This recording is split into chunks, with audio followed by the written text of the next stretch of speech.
Welcome back. And here is Samson's take.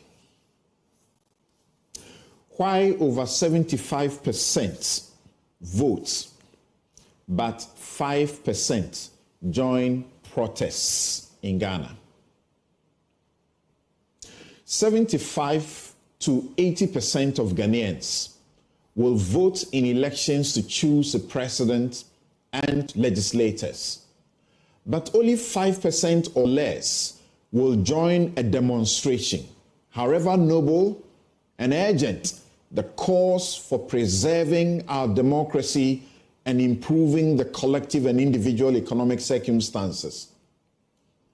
Voting and protest are both fundamental constitutional rights and civic duties of citizens.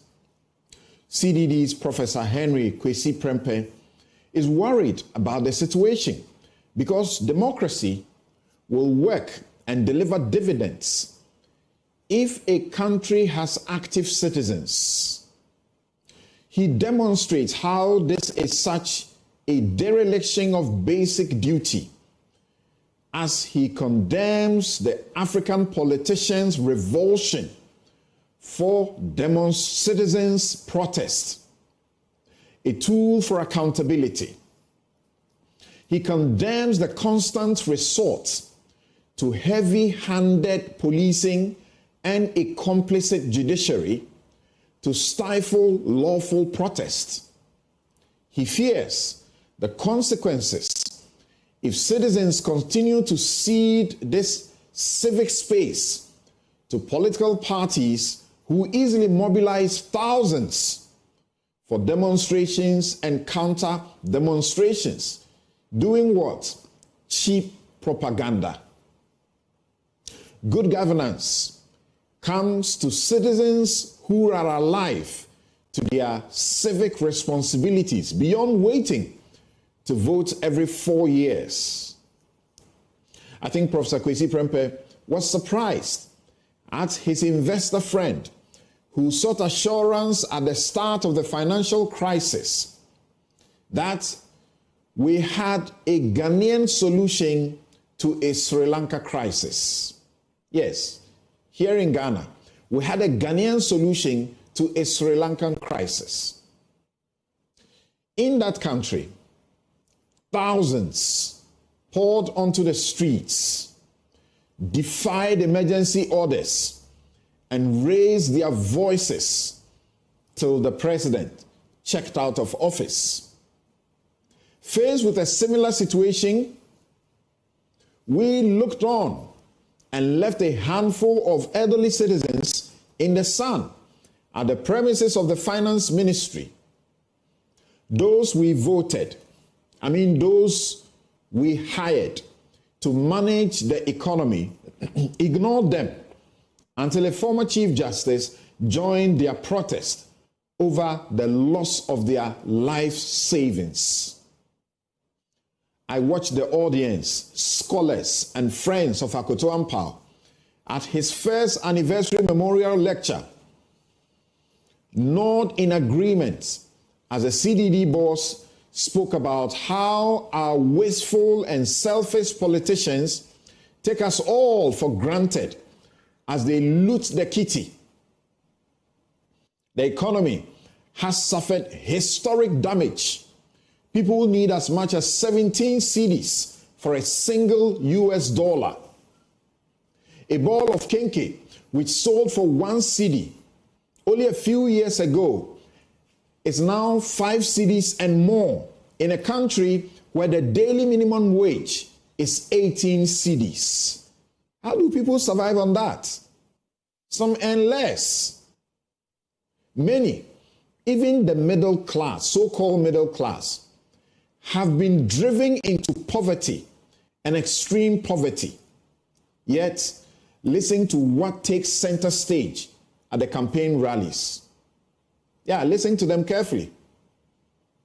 I sat there asking how Akoto Ampao never gave up rallying people to be active citizens, despite this typical nonchalance or partisan-induced disinterest.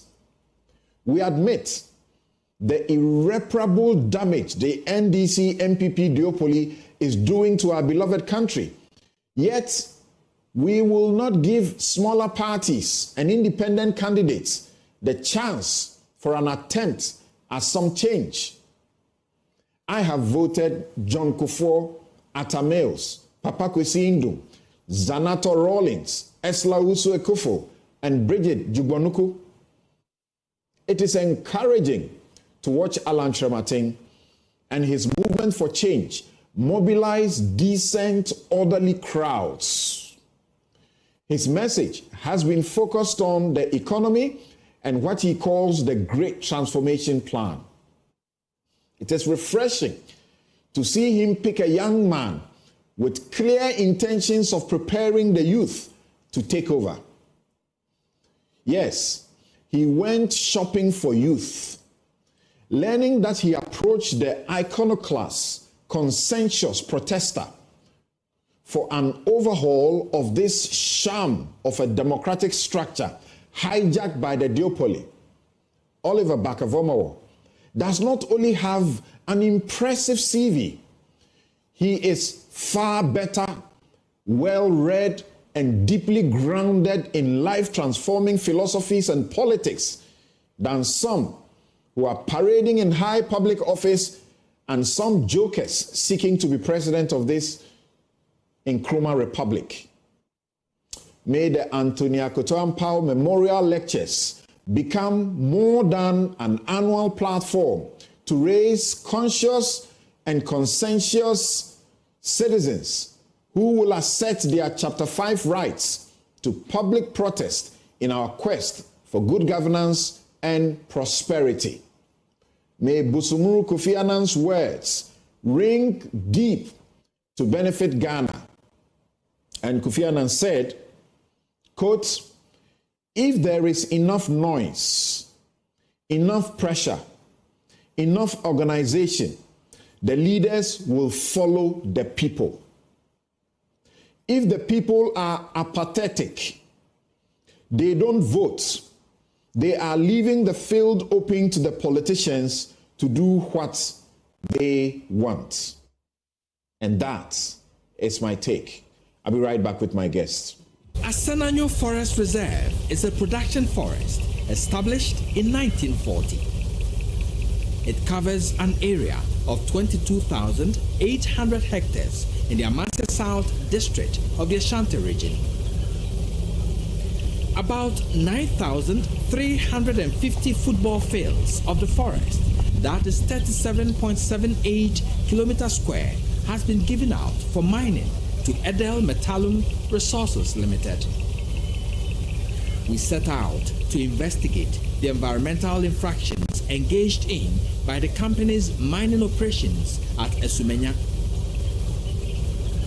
Though the company has been mining for months, our checks indicate they only obtained a license from the Environmental Protection Agency on October 16, 2024.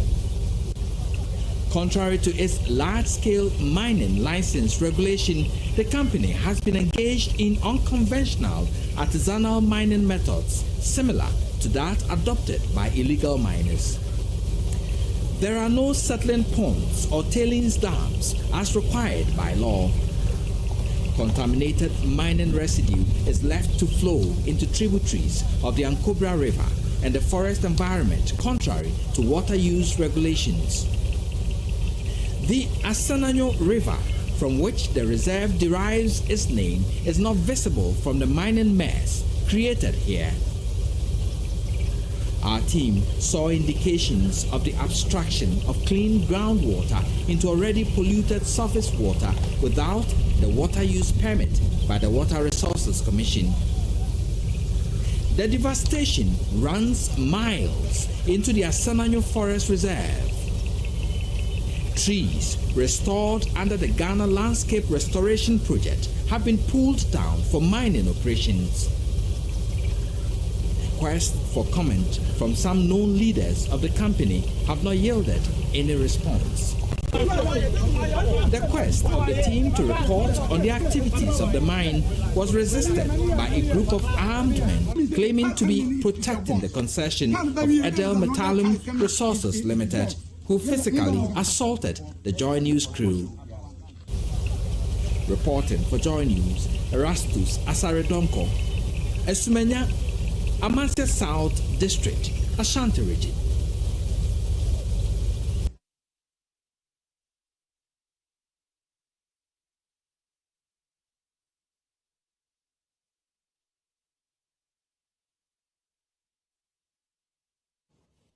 You're welcome back. Erastus Asaredonko is right here in our studios. He is an investigative and environmental journalist with the Multimedia Group, the GJA Journalist of the Year last year. Erastus, thanks. We thank God that we have you here in the studio. So tell us about it. I was busy doing some project work, and a very respectable Ghanaian citizen approached me and said, so they want to kill your journalists. I said, what's going on? He said, yes, they want to kill your journalists. I said, who wants to kill our journalists? He says, Erastus. What happened? So it was supposed to be one of our normal investigations we do. We got information from a very respected Ghanaian that what they are doing to that restored forest wasn't good, and we should investigate. So we set out on Sunday. We reached there around 9:30 a.m. and we started our investigations. In fact, when we flew the drone initially, there was nobody on site. But when we approached, we saw two young men. We greeted them, went about doing our investigations. And then when we flew the drone, it went very far and we're picking the feed. Then I overheard him call somebody on the Motorola and said, there are some media men here, so come. So, it rang a bell in my ears. So I told the guy to bring back the drone. And before the drone could land, there were over 10 heavily built men, all of them armed with pump-action guns and rifles. So they approached angrily and asked us why we are filming the grounds. So they seized the drone. Even before it would touch down, one of the guys reached out and grabbed it. Then they seized the camera, did a thorough body search on us, took our phones, everything. Then they ordered us that we should board our vehicle and follow them. So I asked them, where are you taking us? Then he said, we are taking you to see the owner of the site in the next town. I said, fine. So one armed guy sat behind my driver in our car. Then the other one went into the bucket.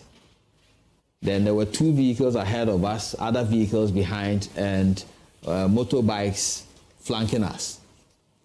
So we drove for like 20 minutes. We got past the town that they said we were going, and they were still going. So I stopped the vehicle and I asked them, where are you taking us?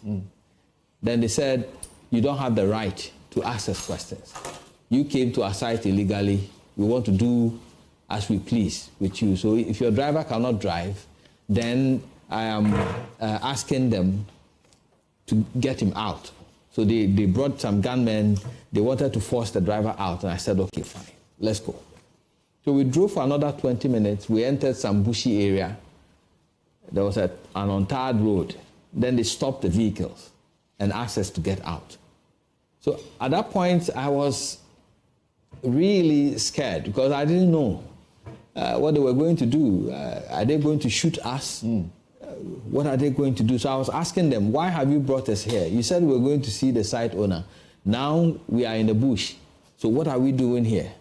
Then before I could say jag, two hot slaps from behind and they pulled me out. Then they opened the doors, asked everybody to get out. You had three other people with you? Yeah, the drone pilot, the camera technician, and my driver. Okay. Then they started beating us. This one will come, slap you from behind. The other one will come, punch you. You said you were about how many?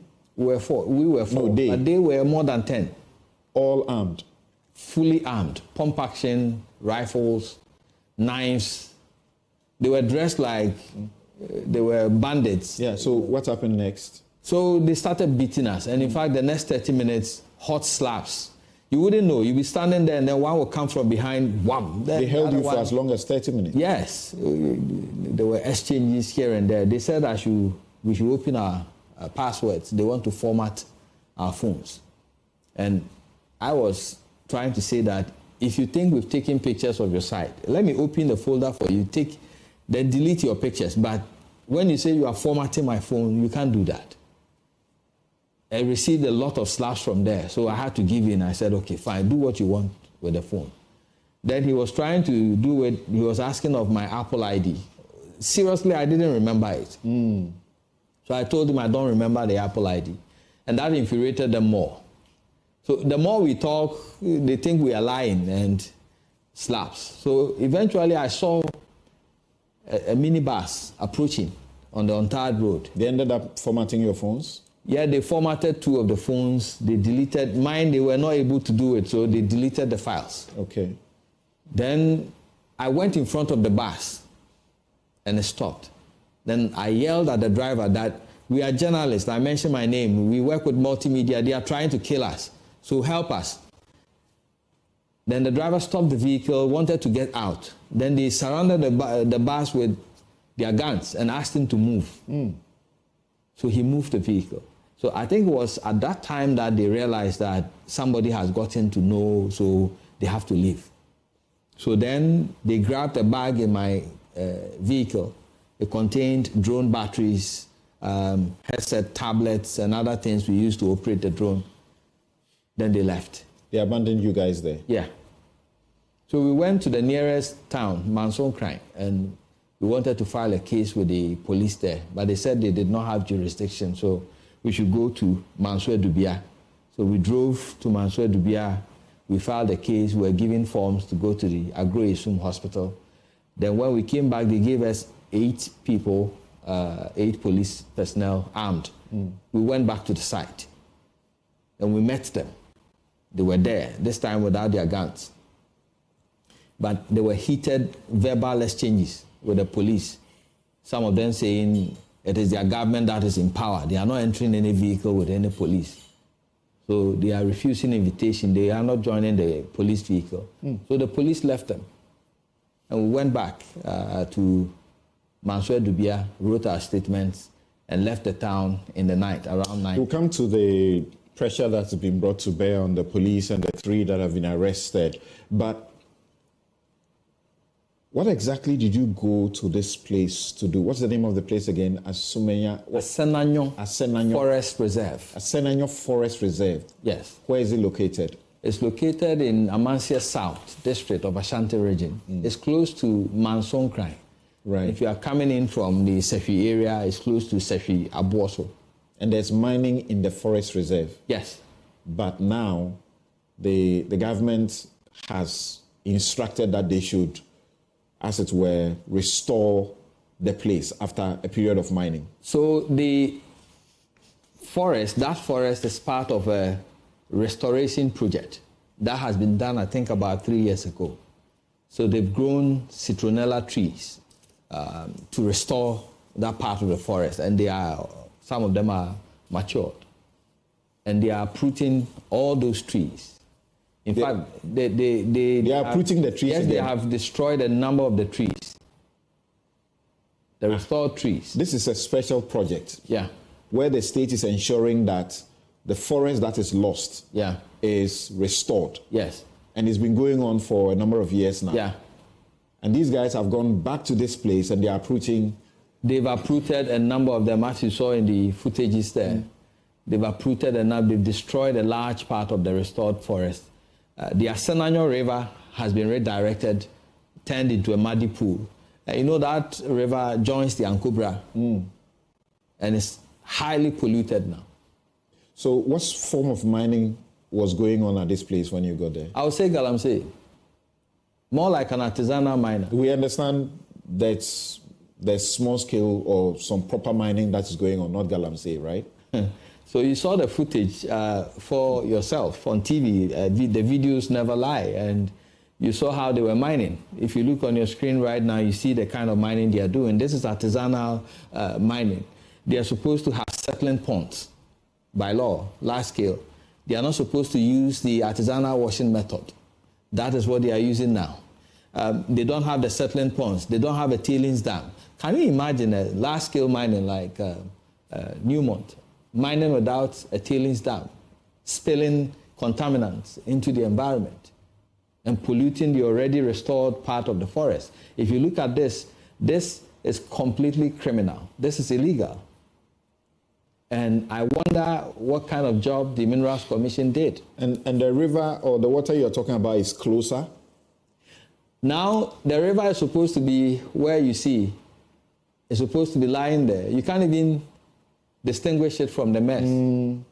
So it's been redirected. It's been part of the pools of contaminants you see there. I see. So they didn't want you to, take this footage. Yes. In fact, this is why they were beating us. They wanted to be sure that they've deleted these footages we are showing you right now. And so they took the SD card from the camera. They took the SD card from the drone. It's with them still. So they were preventing us from showing this. They deleted footages from our phones because they did not want this to be shown on TV. And I asked myself, if he was doing responsible... How come you have this? We have our ways. We have our ways.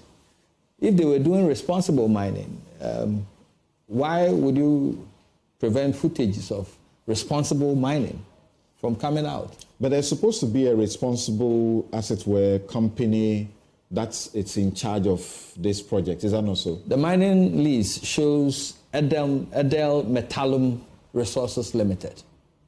And I have the owners on the mining lease, the names of them on the one I have right now. I wish I could. So there's a mining lease that covers this area where the mining that is going on is not in line with what legal mining ought to be, correct? Exactly. There's a mining lease, and on the lease we have one Philip Edem Kuchenyo and one Adeline Tete as a director and secretary. And our investigations also reveal some other names, Simon Aiden and Reynolds Kwabi, as we have found over there. Have you been able to make any contacts? Have the police made any contacts with these people who are responsible for call it the concession, which is being turned into an illegal mining field? So our team reached out to Reynolds Kwabi. We sent him a message on WhatsApp. We have not gotten any response from him yet. We also placed calls. My supervisor placed calls to one of the managers as well. He picked the call initially. Just as we were about to introduce ourselves, he cut the call. We called again. He sent a message back that he will call us back, but has since not. Who are these who have been arrested, those who have been arrested by the police? So they've not given us their names, but we were asked to identify them, and we were able to identify them. They as were part of the gang? Yes, as part of the gang. Okay. And they said they walked in voluntarily, and they arrested them. Oh, the people surrendered themselves? Yeah. And so what's happened to them so far? As of this morning when I spoke with the police, one DSP Jan, he was telling me that they are preparing them for court. I asked when the court date. They arrested them on which day? That was Monday. Monday? Yes. And they've still not been put before court? Yeah, he said they've granted them bail. They are preparing them for court. The police granted them bail? Yeah. Do you know which day they did? I wouldn't know. Okay. So they are not demonstrators. If you are demonstrators, they will not be granted bail. So, yes, they've granted them bail. They've granted them bail. They said they are processing them for court. I asked which date, and they said on Monday they will go to the Bekwai court to take a date. I thought they were arraigning them before court on Monday, but he said on Monday they will go to Bekwai court to take a date. Yes, that would be the arraignment. Yeah. And so what it means now is that now they are on police inquiry bail. Yeah. The kind of bail I spoke about here when I said when the protesters were arrested, the police could have processed them for bail. So they are on police inquiry bail. They do it so swiftly for these Galamseyers that they arrest them across the country. So, but when they do that, subsequently when they present them before court, there will have to be a formal bail application before the court. And then the court might adopt the police bail or give different conditions for the bail. So that's right. They will be arraigned, as you have been told, on Monday. Okay. Do you have a sense that they are doing more than that because it's not 3 people that abducted you? I am a bit, I have some reservations on how the police handled this, though they gave us the assistance we need. In fact, when we called on them, they sent armed police with us to the site. As many as 8, right? Yes, as many as 8. We felt that they could have arrested some of them, but they have their own reason why they did not. No, but it can be difficult. Yeah. You know, to have, you said how many people? There were about 10. 10 people, all armed. And you see, the police would do a professional job. And they were 8.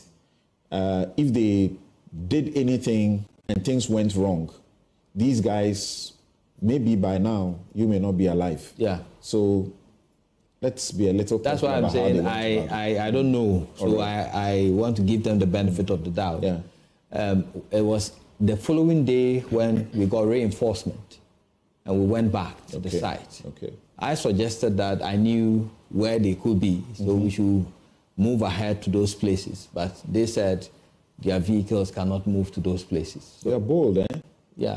Can be very risky. Yeah. You have heard a whole regional minister say that he went to a Galamsey site with the RECSEC, task force, police and soldiers. When they got there, they saw over 100 people. All of them were armed.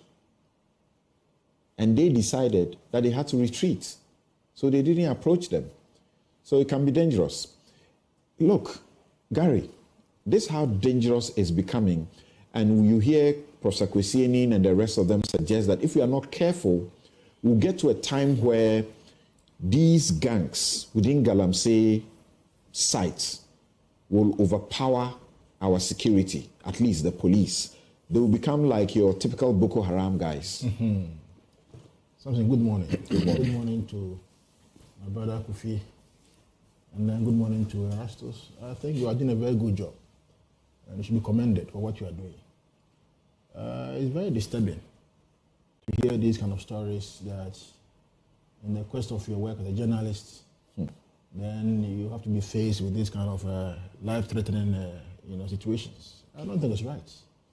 It's not right. I mean, but you see, Samson, the problem I think we have been faced as a country is the issue of partisan politicization of this menace called illegal mining. I mean, how can somebody take some fines and whatever you call it to go to our water bodies, to go and be mining to destroy our water? And everybody's looking on because they say, well, if you go and talk about it, they say you suffer political consequences. And you have people now going on radio and television to say that, yes, I went to the place to say, we will let you do the mining when we come to power. That is a problem. We must depoliticize it and face this matter as a matter of national security. Both political parties, NPP and DC, let's work together. Because, I mean, listening to him this morning, I'm shivering. You know the task force. Situation. You know the task force that has just been relaunched, and it went to the Brim River and drove away the Galamseyers there, burnt 18 champans and other, machines that were sitting on the Brim. 3 days after that exercise, some of them went back.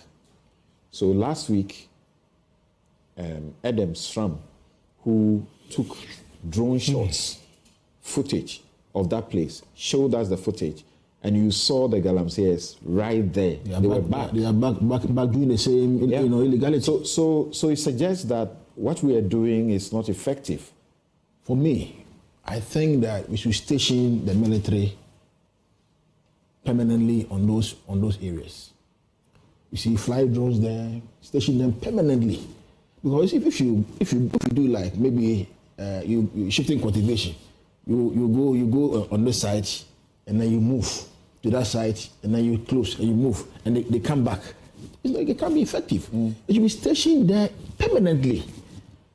I don't understand why people will go to the water bodies and all this to go and do mining. I don't understand it. Erastus, what do you know? that task force, after they went to the Birim River, where else have they been to? They went to other areas in the Western region. But I have personally spoken with some members of the task force, and what they tell me doesn't show commitment. What do you mean? They said that they are giving daily schedules on where to go and where not to go. Sometimes they are staring at people who are polluting the rivers and they are told they cannot arrest them. You're serious about this? Yes. That there are places they can go, but there are other places they cannot go. And they perhaps for security reasons that maybe those who are there are more, they have better weapons than the Ghana army. I don't know what to say to that. If they have better weapons than the Ghana army, then we are doomed. If a whole battalion like that will go to an area and they are seeing people who are polluting the river and they cannot arrest them, then why are we I don't believe in the first this. place? Yes, I spoke with some members of it. I don't want to go further to reveal who and all that, but I've spoken extensively. They talk with me because they also want to tap on the experience I have. So some of them call me and ask me of areas that they can go. And they tell me those stuff, that sometimes when you are at the site, a call will come that move from that site. Sometimes DCs will come and say, you cannot go through here. Sometimes they give them a long route. By the time they get there, the people are gone. The Ghana Journalists Association issued a statement under the hand of Albert Jumfo, and they're saying that the lease for this particular metallum, is it? Edel metallum should be, as it were, revoked. You support that? Like I said initially, I want to ask the Minerals Commission, when was the last time they went there? What is their they are overwhelmed. Can't you see? They're overwhelmed. What is their regulatory oversight over that site?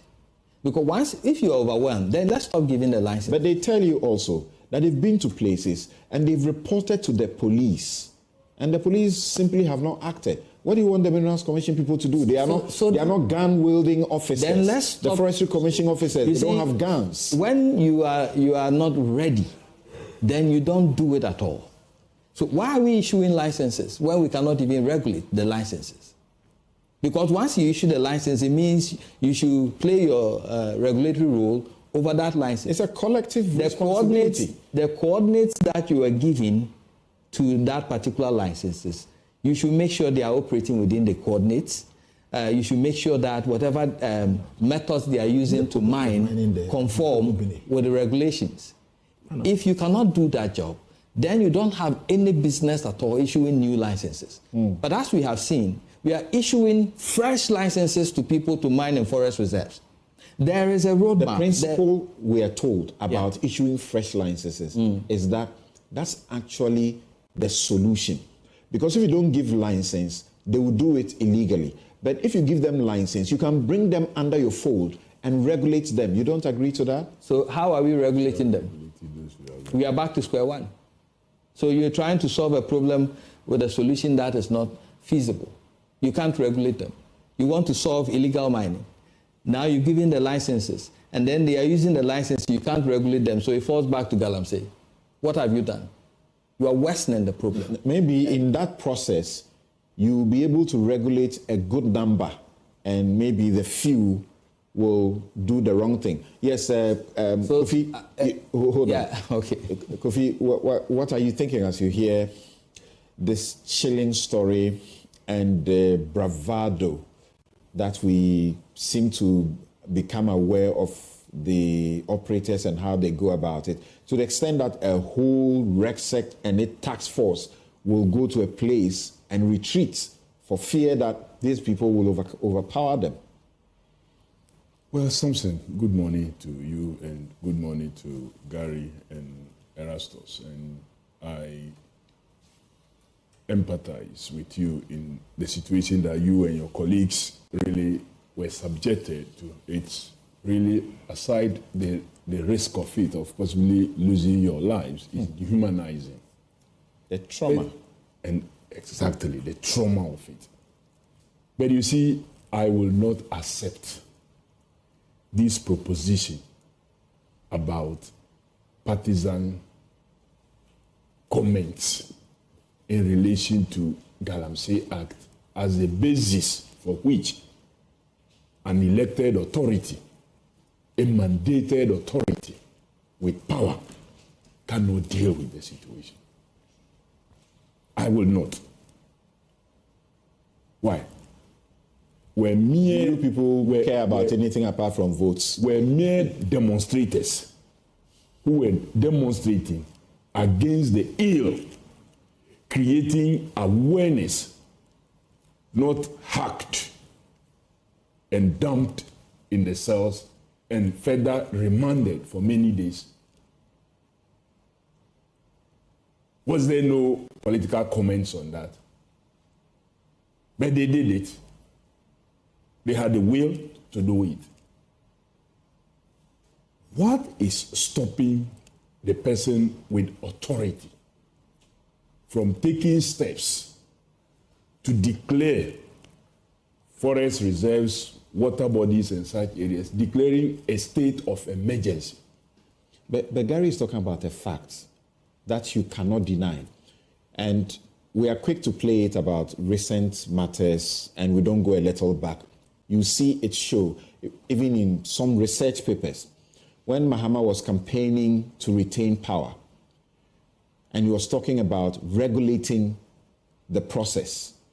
Akufo-Addo was speaking just like Mahama also began to speak when Akufo-Addo was also saying, when we come, we will try and regulate the process. So the two of you, like they say, Dukadaya. Samson, I don't think John Dramani Mahama has shifted his position as far as small-scale mining or Galamsey or illegal activities is concerned. He's been very consistent. He's been very consistent as he was in 2016 and now. The only other addition he talked about was the fact that when you lock up the little flies and leave the key financiers you don't trace to deal with them, there will be many more flies to be picked by these financiers, those who are benefiting from the destruction of our water bodies.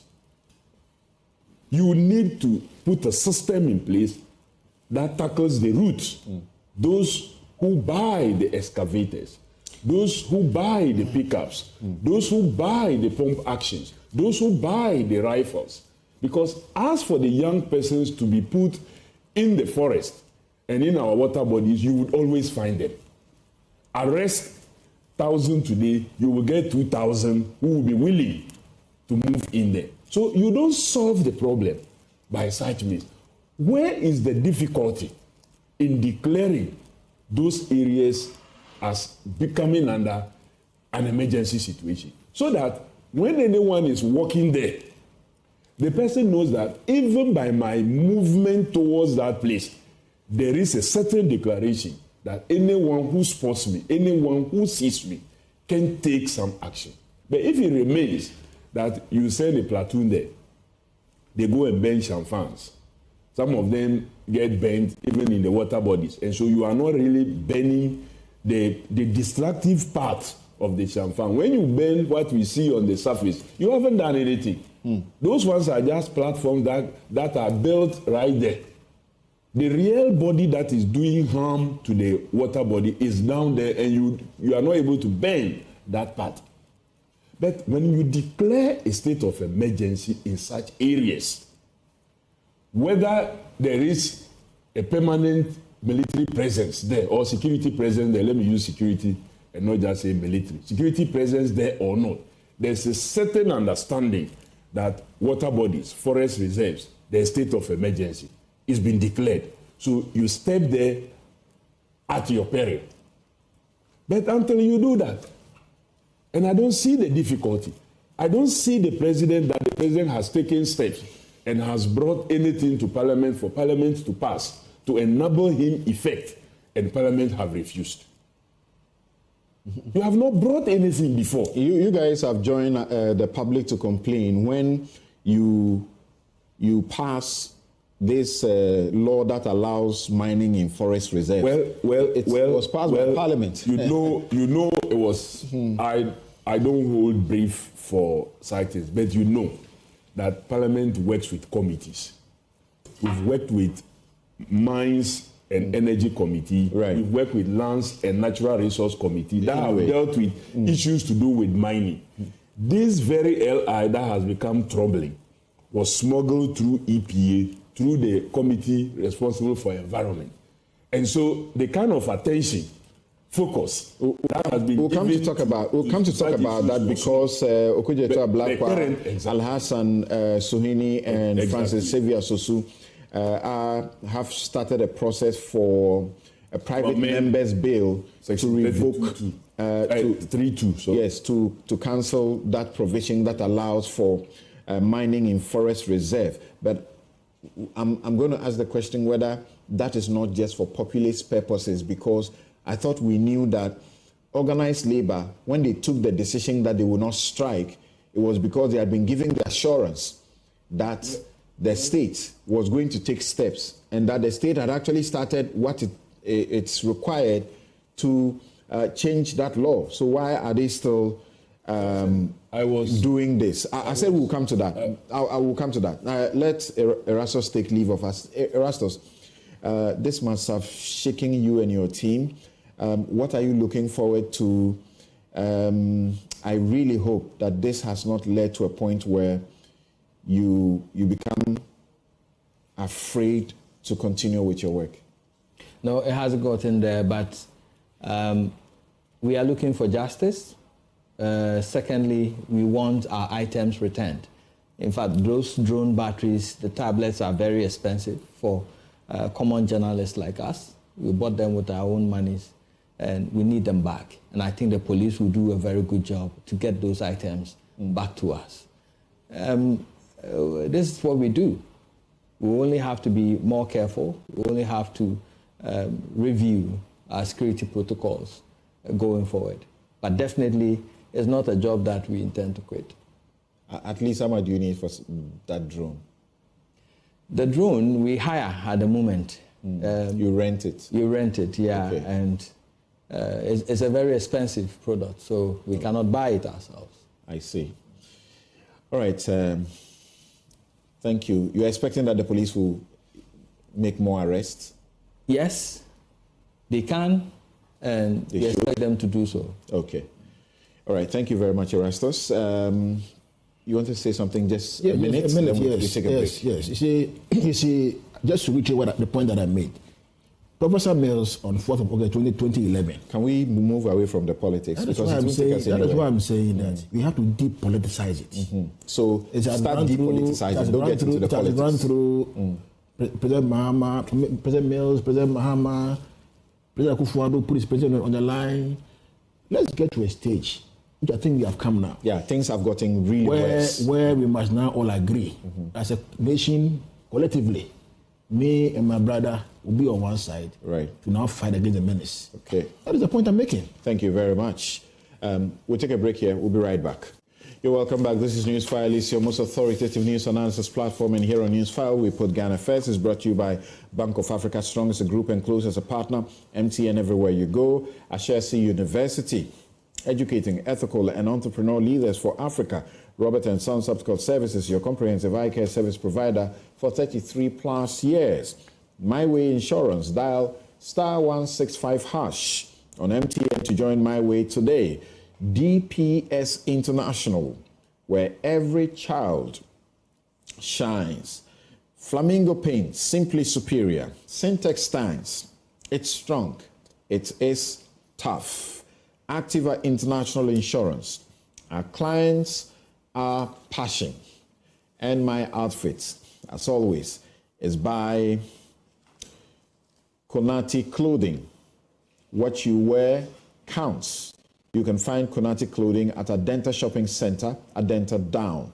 You can call them 0244 676732, 0244 676732.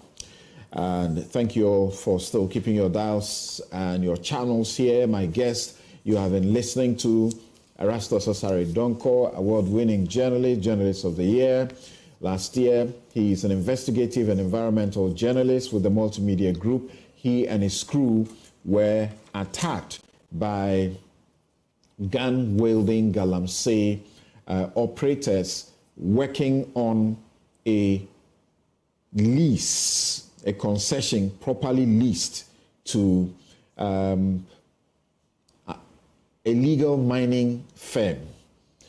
Also here in the studio, you have Kofi Adams, who is MP, Buem and Ranking Security and Intelligence Committee member, Public Accounts and Independent Constitutional Bodies of Parliament. Gary Nimakomafo is Director Legal Affairs of the New Patriotic Party. Dr. Theo Champong is Political Risk Analyst and Economist. He joins us via Zoom, as well as Dr. Rashid Draman, Executive Director, African Center for Parliamentary Affairs. Thank you very much for keeping your dials here. I'm going to share some of your messages shortly with you. But Prince says that until we stop pretending, fighting Galamsey, we will not achieve anything. Okay, we've heard that. It says the NPP government has made Galamsey one of their social interventions, all because party Yensika. Very sad. Okay, so that's a point we want to stay away from. And you saw when I told Gary not to go there, when I asked him not to go there, he obliged. And I'm happy that, our guests will do that. Emmanuel Ej Anshre, MP, he says, I salute Erastus Asare Donko. They should keep up with the job and not be cowed into submission, because we have to be citizens and not spectators.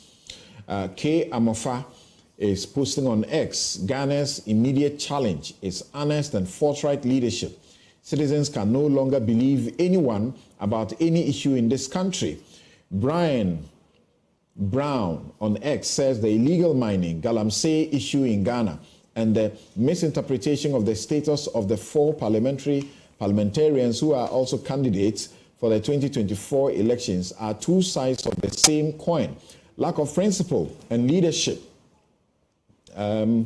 Prince Harry sends his message here. I'm sure it's the same Prince Harry whose message I have already read. Thank you for those messages. Keep your messages coming, and I'll endeavor to share a good number of them with the rest of the world. Joseph Edusei says on Facebook that majority of the problem we are having with Galamsey are actually with the so-called registered mining companies. People don't understand the problems we have. Okay, really bad. All right. Thank you. You're sending some more, but we can deal with them a little later. But let me take this final one from Al-Haj Suleiman. He says, I find it irreconcilable that anyone who claims to be against Galamsey will say there is no need for declaring a state of emergency when clearly the farce of a military deployment is not yielding any outcome. We're either against Galamsey to its core or we are not. There is no middle ground. And this is an eco-minded person sending in that one. Right. Now, Dr. Theo Champong will take very, snappy comments from you on this Galamsey issue, and then we go forward. Let's hear you, Doc. If you can hear me. Yes, good morning clearly. to everyone. Yeah. Okay. No, I've been following the conversation. I think foremost, like others have said, we must commend Erastus for the job that he's doing, putting his life in the betterment of us all. And it again indicates the sad narration of the issues. I took a photo myself. I put it on social media last night. Over the weekend, the last weekend, I went to Takwa. We flew into Takwa Day, and coming back into Accra, I took a photo of the Pra River estuary where you've got the town of Shama, and you could almost see the river had become milky, or as I put it, millowy. It's like milk, mixing Milo with milk, and it was actually quite that bad, partly as a result of the Galamsey issues, no doubt. But fundamentally, what it also for me does review is, and I've said this earlier, that the system is broken, and especially on the issues of the licensing. I think, and I've said this again before, that we've got to put a pause to it. And Erastus made an important point, that there is no point licensing what you cannot regulate, right? You look at where he went to, and these are companies that are meant to be operating legally. However, the method, the means that they are using to extract that gold is an illegality. It flouts almost every law or practice in the context of the mining regulations in the country. So it shows you really that it's not just a problem of the small people, doing the, call it illegal or the Galamsey, but even so-called companies that have been given licenses from Accra and other places are very much using dubious and dodgy methods in extracting this gold. And there is also the national security dimension that we have to pay very serious attention to. You talk to Dr. Enin, Professor Enin, and the likes, and very clear, the security experts will tell you that we may be possibly dealing with a Niger Delta type issue on our hands if we don't address it with the issue of the weapons and arms that are, going around within the system. So the temporal banning or putting in place the issuance of those licenses, like I argued 2 weeks ago, I think that would help, a great deal.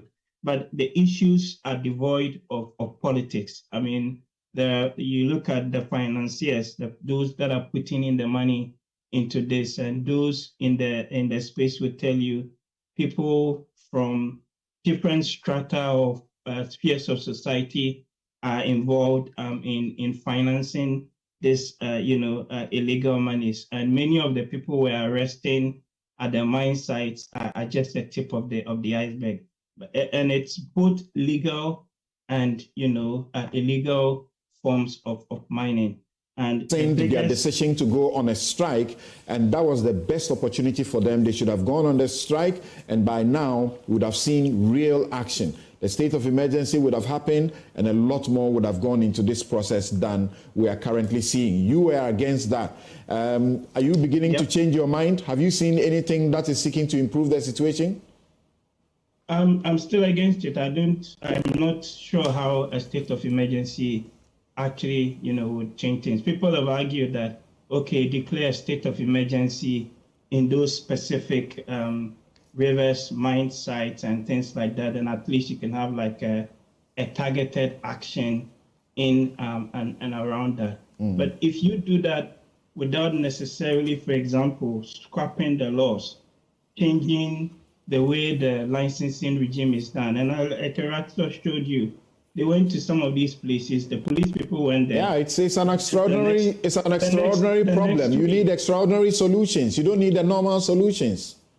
Yes. So the extraordinary solutions that you need, I don't think that putting a state of emergency would be a long-term Thank you. Now let's go to Parliament. Let's go to Parliament at this juncture. Thank you very much. There is it a gridlock? And some are saying watch it. Parliament will not be able to reconvene until the 6th of January. The majority group. So I call them majority because I know that by law, the Supreme Court's orders, whether they are illegal, whether they are wrong, whether they are unconstitutional, to the extent that they have not been set aside, they are binding and ought to be complied with. And since they have been served on the Speaker, the status quo has reverted. The MPP is in the majority, the NDC is in the minority. Until and unless they have set aside the orders or they have taken steps to set aside those orders. Now, you don't disagree with me yet. You have the opportunity to discuss this. You have the opportunity to discuss it. Kofi. I'm just introducing the subject for you to begin your discussion. I will make a case why I disagree with okay. outside Parliament. All right. Let him. Thank you. Let him introduce Thank the you. topic for us to discuss. And what I said, we want people like Afenyo Marking and the majority group to also respect multimedia, because multimedia is not one of those common places. They have lawyers who are worth their salt. So if you hear multimedia journalists on the day the Speaker made the declaration say that the NDC was the majority, they are fortified in law, plain and simple. You can't call the journalists, berate them, and tell them they are doing NDC bidding, because at the time, in fact, and by law, the majority was the NDC. If the majority was not the NDC, why were you in court? What's the use of the orders you got from the court? So you use that and tell the journalists that they are doing NDC job. But you see, here at Multimedia, we are used to this, and we are happy about it. Nonetheless, NDC is in power. They say Multimedia is opposition. MPP is in power. Then they say Multimedia is opposition. When they are all in opposition, they love us and they come here. Thank you very much. Gary's here. Okay, so let's begin with Dr. Draman. Doc, thank you very much for joining us. From the developments in the House, first, let's hear Speaker Bagwin, and then we'll take your comments. Let's hear Speaker Bagwin make the declaration.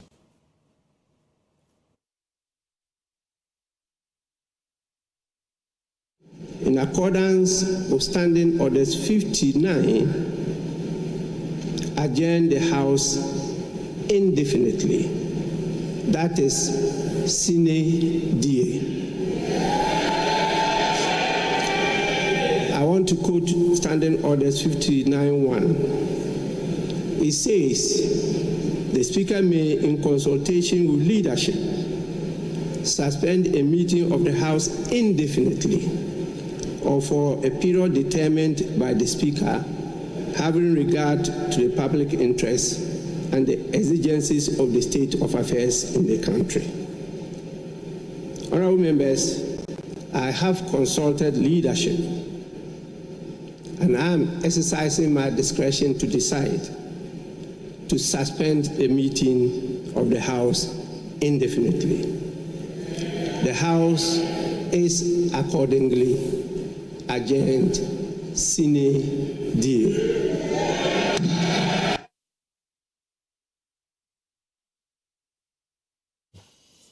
Thank you. So the Speaker adjourned the House, and we were told that there was going to be a lot of consultation. In fact, the majority leader and his group were told us that the Speaker had indicated that he was going to do a lot of consultations, and then after the consultation, he will come back to determine when the House will resume.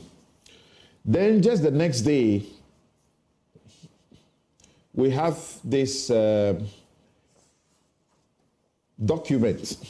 It's dated the 22nd of October, 2024. Notice of meeting by request under Article 112, Clause 3 and Order 53 of the Standing Orders of Parliament. And it is seeking to compel the Speaker of Parliament to call the House back into action to transact very important business which has been listed on this order. Dr. Rashid Rahman, do you see this recall happening? Samson, no, I do not see this recall happening. And if it does happen, I think we still have a very big problem on our hands.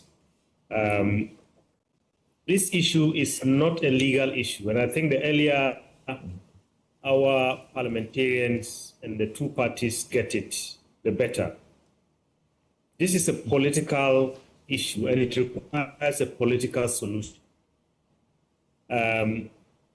Our constitution creates separate powers, and I think that you lawyers know that better than most of us. But, you know, in creating those separate powers, thinking that these separate powers will be equal to each other, and then the Constitution also has injected some checks and balances so that each power can check and balance the other. But, you know, it gets to a point where sometimes, you know, there are matters that have to be resolved politically. And I believe, I mean, looking at what is happening, this is one instance, because we've heard, I don't know whether that is true or not, but in the media right now, there is a lot that's going on about somebody trying to injunct this recall, another person going to the court and saying they need some interpretation, whether the Supreme Court in the first place has. So help me understand this, Doc. When you say you don't foresee the recall happening, what exactly do you mean? Because the terms of Article 112, Clause 3 are non-negotiable. We are operating a constitutional supremacy and not speaker supremacy or president supremacy or judicial supremacy. So the speaker is bound by the terms of the Constitution to recall the House within 7 days from the date on which he received the notice for recall. Yes, so if you receive the notice for recall, and as we have realized, our parliamentarians and citizens under this parliament are wont to always run to the court and try to use and invoke the rules. Somebody runs to the court and says, I'm injuncting this. I'm stopping the recall in East Tracks. Just like what we saw even before, decisions are made, because MPs will tell you that, you know, whatever happened on the day that the speaker made those pronouncements would become firm and legal after they had reconvened and look at the official records and confirm the records. Even before that is done, you know, we have Parliament being stopped in these tracks. And we have today, if you go into the chamber, day-to-day Parliament is recalled. Samson, I don't think that gridlock that we're going to see on Tuesday has been taken away. I am sure that both parties are going to insist that they are majority. The Right Honorable Speaker, you know, took the interest of the nation at heart when he stayed away, because many criticize him as not having said anything about the Supreme Court ruling. But if you hear him, I think the interest of the nation was, you know, what guided the decision he made. And the majority leader also did something that was good. He avoided, you know, what would have been some kind of fisticuffs within the House. So the point I'm making here, Samson, is that, these matters have not gone away. And so until we are sure, and I have been speaking to both sides, and I don't think that we have any negotiated solution yet. So, Doc, when you say that, sorry for cutting, when you say that you don't foresee this happening, you are looking at the new suits that have come up, at least two of them.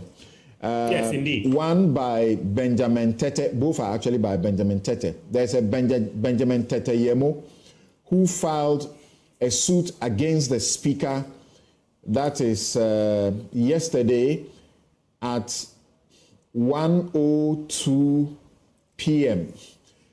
And then he filed another one at 1:11 p.m. yesterday. It's against the speaker, Andrew Asiamwa Adomako. That's what it is said. And then Cynthia Mamle Morrison, Kwejo Asante, and Peter Yao Kwache Aka. Those people who are involved. This is what you are looking at, and you're saying this could affect the recall?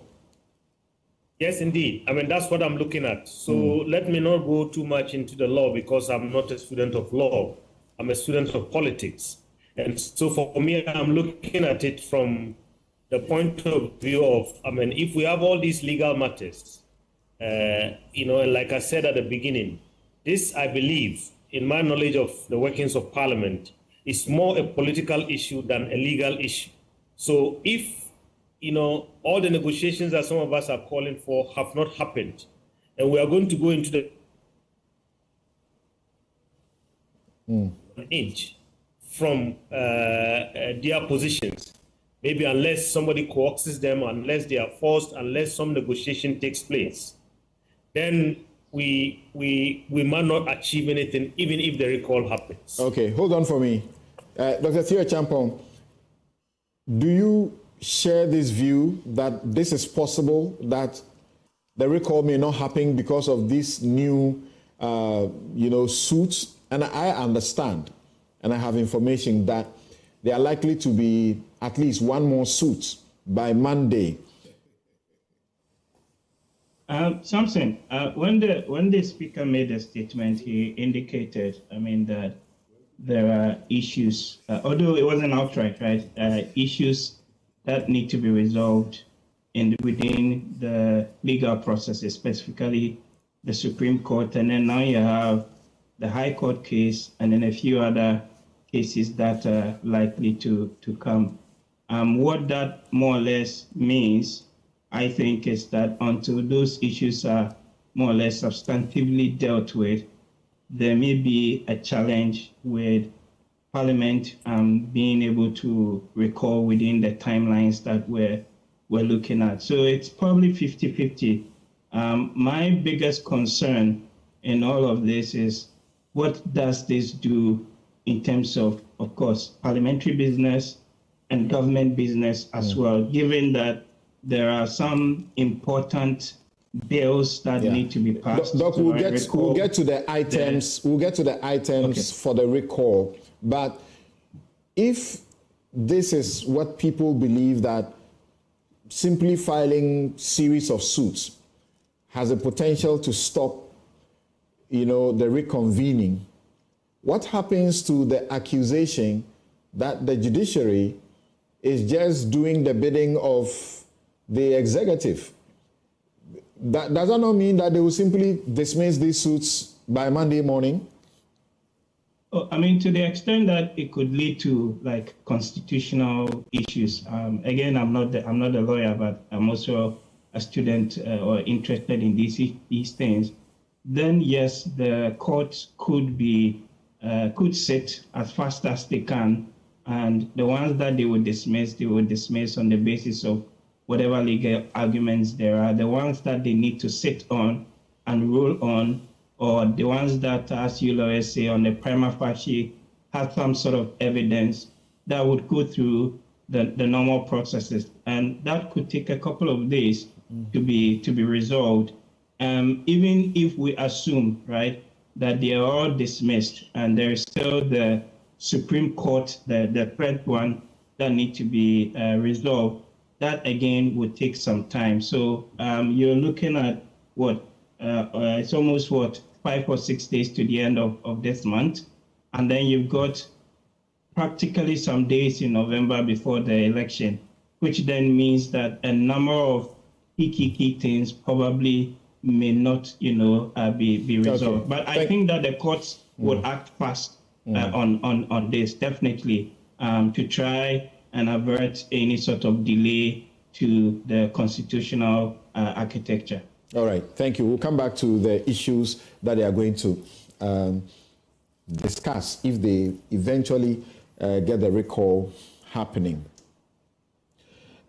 Gary, the faith being expressed that the series of suits coming up are likely to stop the speaker from granting, a recall, suggests to me that the alleged allegation that the judiciary is losing a lot of trust may not be true, because some people believe that there are fresh suits and those suits could determine the other way around against the majority. You see, Samson, this issue, I'm happy that you commence it by stating the position of the law.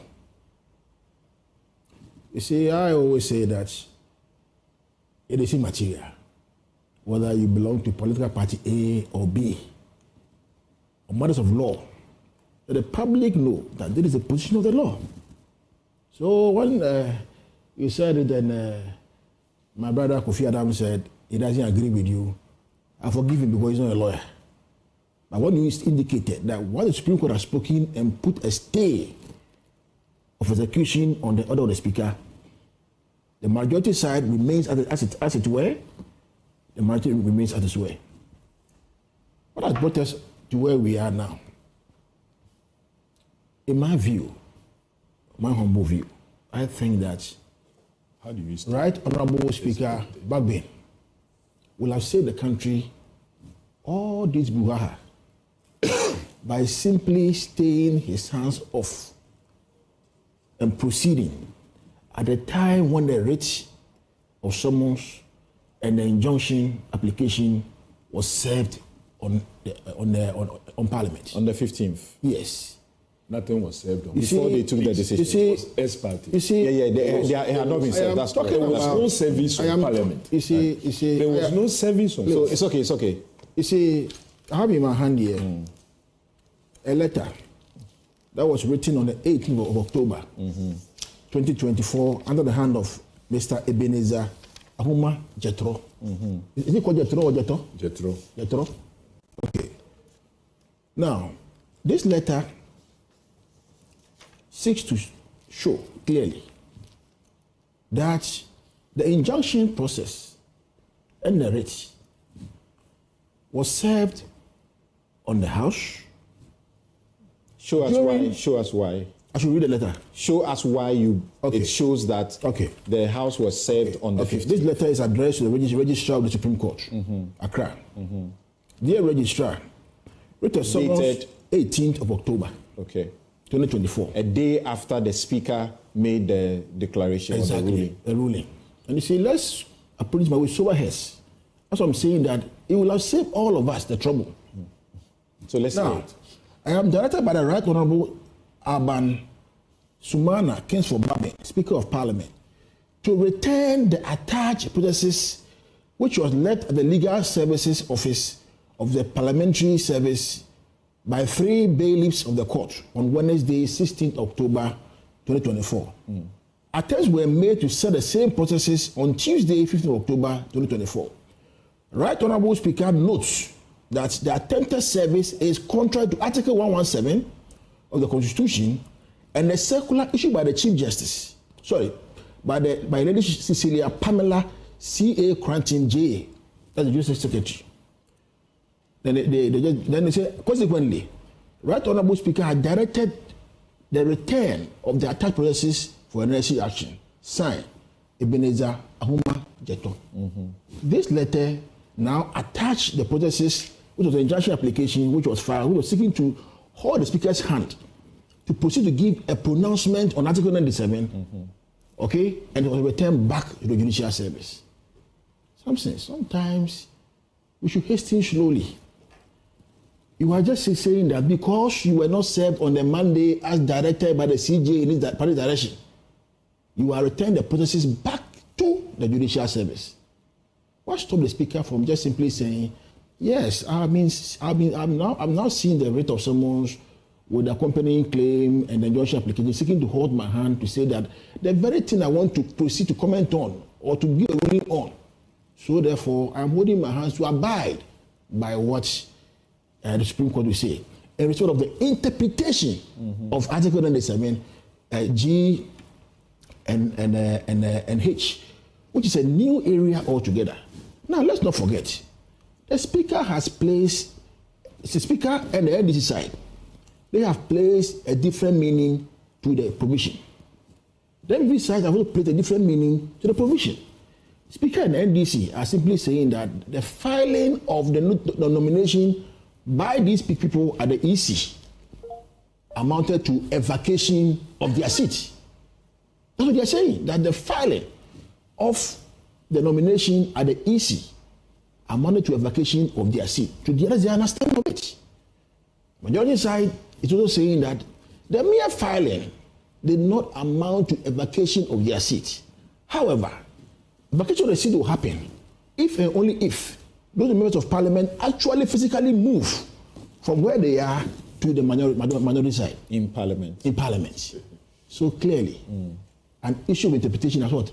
Arisen, because they are put rival meanings. So before we proceed on that, Article 117, it says civil or criminal processes coming from any court or place out of parliament shall not be served on or executed in relation to the speaker or a member or the clerk of parliament while he is on his way to, attending at, or returning from any proceedings of parliament. Yes. So was this service, Speaker Babin recognized this and said they attempted to throw it on the legal officers of the House whilst they were working. You see, it is a difficulty of the implementation of the provision that you just cited. That is why Parliament and the Judicial Service now had to do what they call a party direction as to the mode by which, please, can I... That services will be done on Mondays. On Mondays. Because Mondays they don't sit. Good.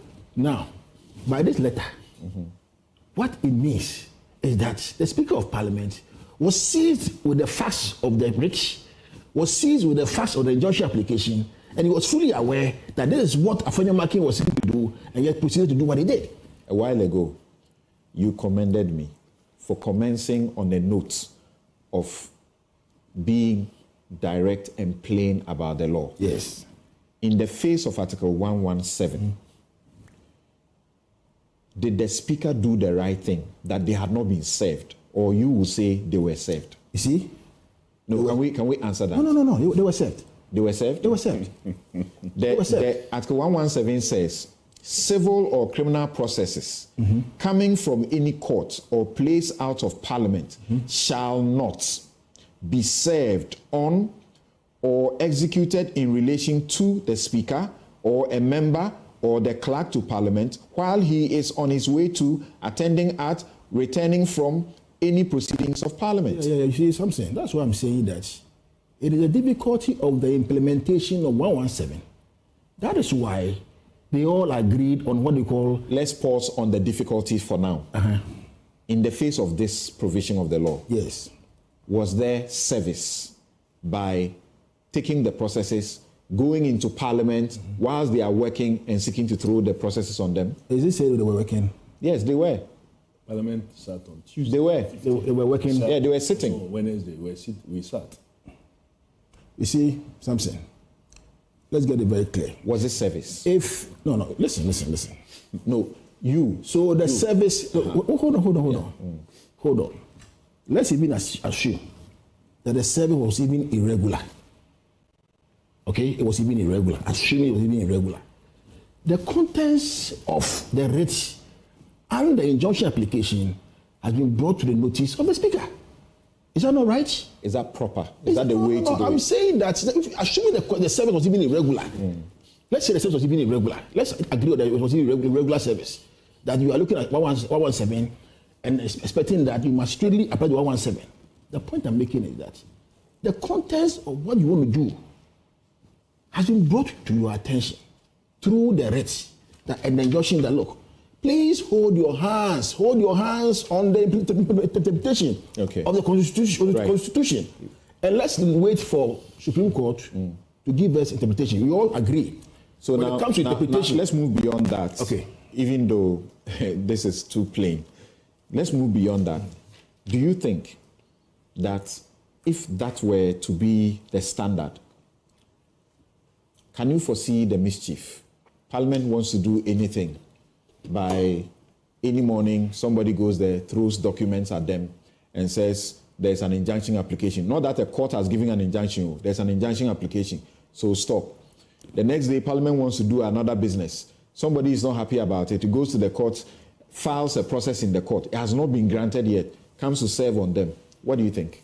You see, Samson, you and I know that when you file an injunction application, and the application is seeking to halt an activity, that activity is contained in the writ of summons and the claim.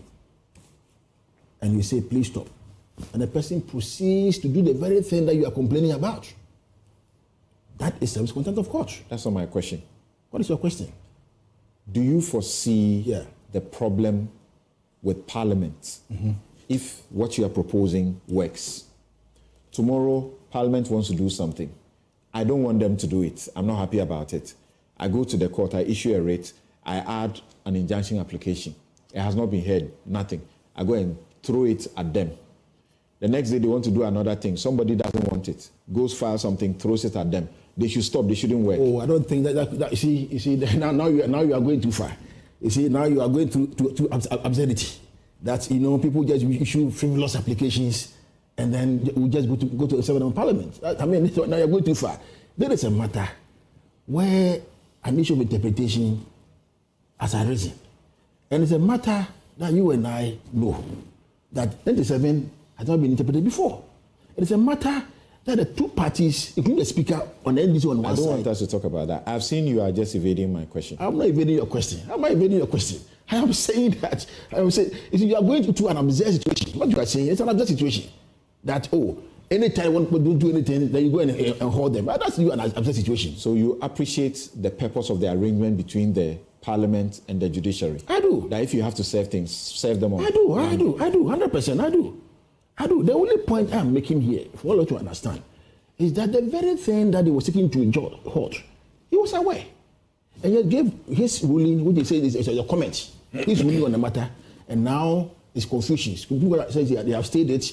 They came to Parliament, they didn't indicate that because the Supreme Court has stayed the ruling, that is the reason why I'm adjourning. Rather came under a different order, they said, well, in the public interest, and, I'm now adjourning the matter. Okay. I sincerely believe that on the matter of the law, as complained about, if a member of Parliament who is there for 4 years, certain, has not physically moved from his side, that is NDC side, to MPP side, in Parliament, I do not think that you can say that that member of Parliament indeed has crossed carpet. Cross carpet simply means that, or it means you have changed the character of how you come into Parliament. By physically moving from where you are to a different position in Parliament, not by your intention. How are you going to rule intentions? Your future intentions. This is his future intentions. So for me, I wish think that we don't relitigate Article 97(1) because we have spent time to educate our listeners on it and our viewers on it last week. But since you are still bringing it up, let's read it to our viewers one more time. Very well. Article 97(1) says, a member of Parliament shall vacate his seat in Parliament. Shall vacate his seat in Parliament. Yes. Correct? Yes. That is mandatory. That's correct. You have no option in it. Oh, you have no at all. It says you shall vacate your seat in Parliament if these things happen. Parliament is dissolved. If the person is elected as a speaker. if the person is absent without permission from the speaker as required. Blah, blah, blah. So let's go to the contentious ones. If the person is expelled from parliament. Okay. Then when you come to F, it says if the person resigns as a parliamentarian. No, there's no question about that. G, and I'm expecting if he leaves parliament tomorrow. G, if he leaves the party of which he was a member at the time of his election to parliament to join another party. Good. Now, or seeks to remain in parliament as an independent member. Yes, let's break it down. If you leave your party. Let's break it down. Okay. Let's break it down. So that you see, as you said, for the education of our viewers. If he leaves the party that brought him to parliament. How do you leave a political party? Yes. Leave a political party by writing a letter to indicate to the party that you, so, you're a member and you have left the political party. You must write a letter. You must indicate that you have left the party. Wait. This constitution. Hold on. Adam, hold on. Yes. Please hold on. Go ahead. Yes. The other one is what? The second leg is what? The second leg is, or you seek to remain in parliament as an independent member. These members whose conduct is now brought. The Bold Safety Team, by your side on every ride. Parliament, the answer is no. They want to become next parliament. In the next parliament, they've expressed their future intention that in future, 2025. So you know their intention. That's an intention. They express their intention. You were saying it's difficult to find the intention. No. I'm saying if they have not physically moved in parliament from where they sit to join the other party. No. You see, if you declare yourself as independent, yes, in parliament, where do you move and go and sit? Independent, when they come, they always have to join the one side. Either you want to join the majority side or join the minority side. So Esiama, where should he have moved to? Esiama should have moved to the minority side. Let me side. Okay. That's the only time that this law applies. You must physically move. You see, you must physically move. Okay. Because if you say that you have declared an intention to go for future elections as an independent candidate, or you want to now go, join a political party in future, but you have not resigned from your political party. What Ghanaians are asking you now is, yes, Makokwe did this. You were happy about it. Why now?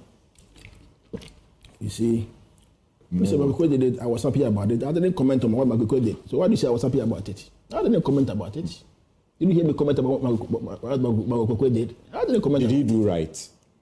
In my view, the question of interpretation is the exclusive preserve of the Supreme Court. Did Michael Quay do right? I will not sit to pass a judgment on Michael Quay. He was my professor of political science. I'm not sitting here. So you don't know if he did right or wrong? I am saying that what Michael Quay did at that time, by seeking to interpret the Constitution in Parliament, is a preserve of the Supreme Court. Okay. So here, you said you need to write a letter. This is a letter written by Justin Kodua Frimpong on the November 20, 2023. To who? Let me read and you get to understand. It says, it's headed Forfeiture of Membership pursuant to the provisions of Article 391 of the New Patriotic Party Constitution. The leadership of the New Patriotic Party has taken notice of recent activities of Hobson, Adoye, Yabuabeng Asamoah, Nana Oheninto, and Boniface Abubakar Sadiq, which includes publicly endorsing the candidature of a person other than the duly elected presidential candidate of the party, His Excellency Dr. Mahmoud Bawumia, in spite of their flagrant breach of the party's constitution.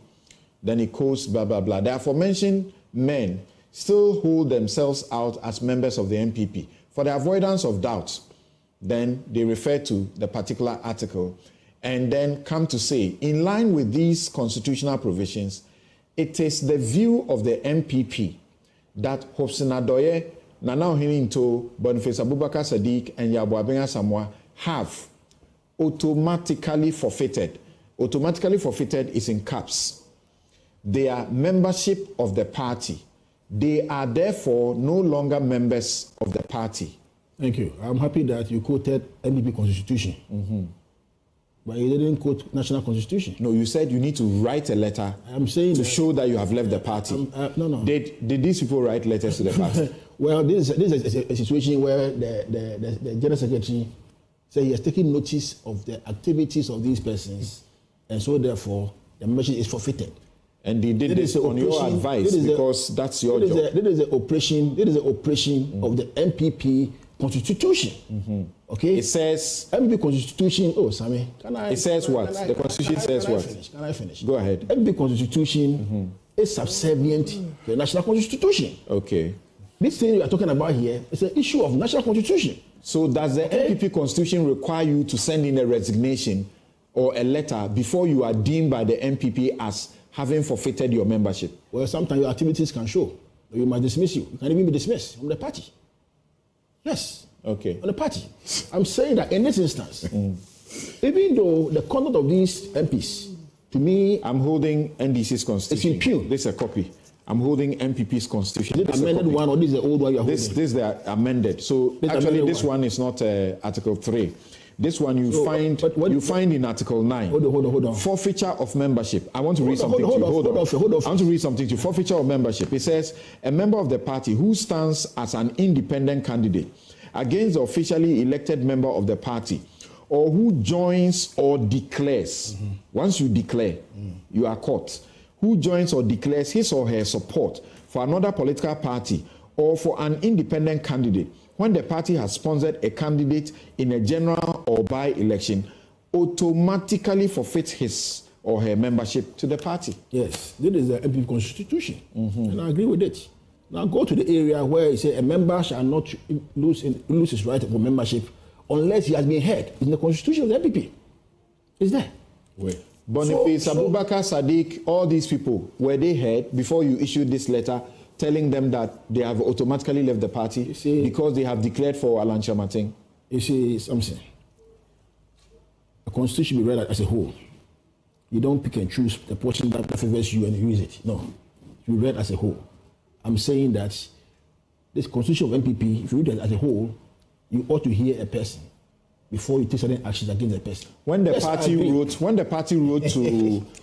wrote to Michael Quay, did the party hear Mr. Esiama before they wrote to Michael Quay? Esiama, well, at that one I cannot. They did not, right? Yeah. Okay, I can confirm that, but I can't be sure. But the bottom line is that let's understand something. This is the first time in this party's history, as far as I'm concerned, that we have been doing primaries in the party, and post the primaries, you have litigation in court, several cases in court, sometimes 46 cases, sometimes 30 cases. We have to close all the country resolving cases. Yeah. In fact, this year was the only time that the party went for primaries. There was only one case in court, of which you were involved in that matter. Okay? Yeah. Only one case. Everybody who took part in these primaries was given the full opportunity to take part freely. You will lose, you will win, you realize that you have actually participated fully without any inhibition at all. It's the first time. And that case that even happened enough.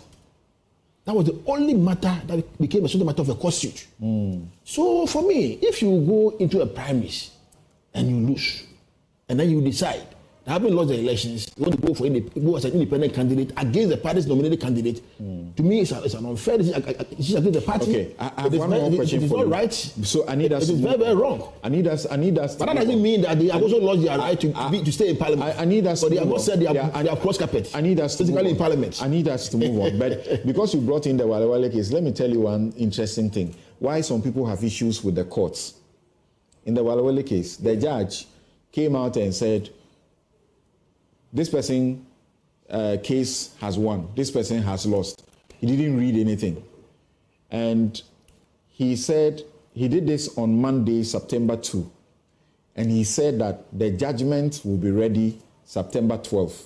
As we speak, we have written to the court many times. The judgment is not ready.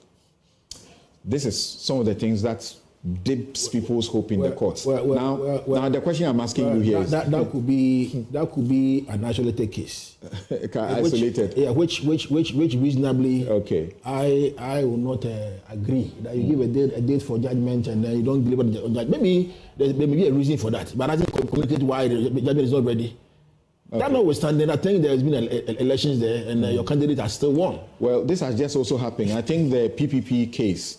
The judge dismissed their case. There's no judgment for them. Which are the cases? I think PPP, they've been dismissed. They've been disqualified from the elections. Yeah, the standing. Yeah. Okay, but this is the question, and I need us to move on. Right. This is the question. It's about whether you think the approach to compel the speaker to call Parliament will work. You see, it's two things. It will work if the Speaker of Parliament is willing and ready to accept that in this country there's something called rule of law. Rule of law. And there's something called constitutional supremacy, not parliamentary supremacy. And the only body that gives orders to this matter, the Supreme Court, giving these orders, which the failure to obey or amount to a high crime, I think the Speaker, if he's going to obey that order, pending the determination of the suit, should obey the order. The order is not that you should call Parliament. That's not it. No. But when you call Parliament, there's a grey line here. Where do majority sit? Where do the majority sit? At my last check, NDC is saying that they are the majority. So they are sitting on the right-hand side of the Speaker? Yes, and to the extent that even when Hazard was even being corrected and all that, Esosu made a point that the Speaker, I think that was referring to a minority, not majority. It was so corrected. And I was listening to it on your network. It was not corrected. The Speaker said, let the department check the records and let it reflect what exactly it was. Very well. So now when the Parliament is recalled, and the last time we saw them go to sit at the majority side, and you see Honorable Fanyamaki also came, the who came also, they want to sit at the same place. Look at the chaos that will have, engulfed Parliament. Should these honorable men and women go to Parliament and they are struggling for the same place? I think Speaker should be bold and tell all of them that I'm the Speaker of Parliament. This is my chamber. This is my house. I have to regulate all of you and what you are doing. The court of Ghana, the Supreme Court for that matter, has stayed my ruling. And so, I am ordering that majority be at where you are or where you were, minority be at where you were, so that we can conduct business until the court determine the matter. For all you know, the court may be able to deal with this matter in a very efficacious, quick manner, and this matter will come to an end. If the court comes to a conclusion, the Speaker was right. No, my issue now is, and the question is about this. He's being compelled to call the House. Many, including Dr. Rashid Draman, is saying the solution is not a legal solution. It is rather sitting together to talk. You know the Speaker can recall the House today and adjourn it the same way he did. Yes, I agree with you. And then you force him to call again. He can call again and adjourn the next day, even though that will be, I think the issue that will be irrational and abuse of discretion. I think the issue to me is both legal and political. The tempest must come down. Okay. I think the tempest must come down. We must find a diplomatic approach to be highly diplomatic in both minority and minority being NDG side, majority being MPP side. They should find a way to navigate these steamy waters. You see, some of these things. So why do you go on with a compelling process just a day after he adjourns indefinitely, rather than seeking to talk with him to see if you can agree? You see, Samson, you look at the quick manner with which the minority side were trying to form committees, the quick manner which they were trying to now repeal betting tax, repeal e-levy. When they say betting tax, you know I'm the board chairman for NLA, and I was board chairman for giving commission. So, okay. You know, for me, I think the speed with which they were trying to change things, they necessarily require that Afenyo must do something about it. And for me, I think the Supreme Court saved the country by bringing the status quo to stay.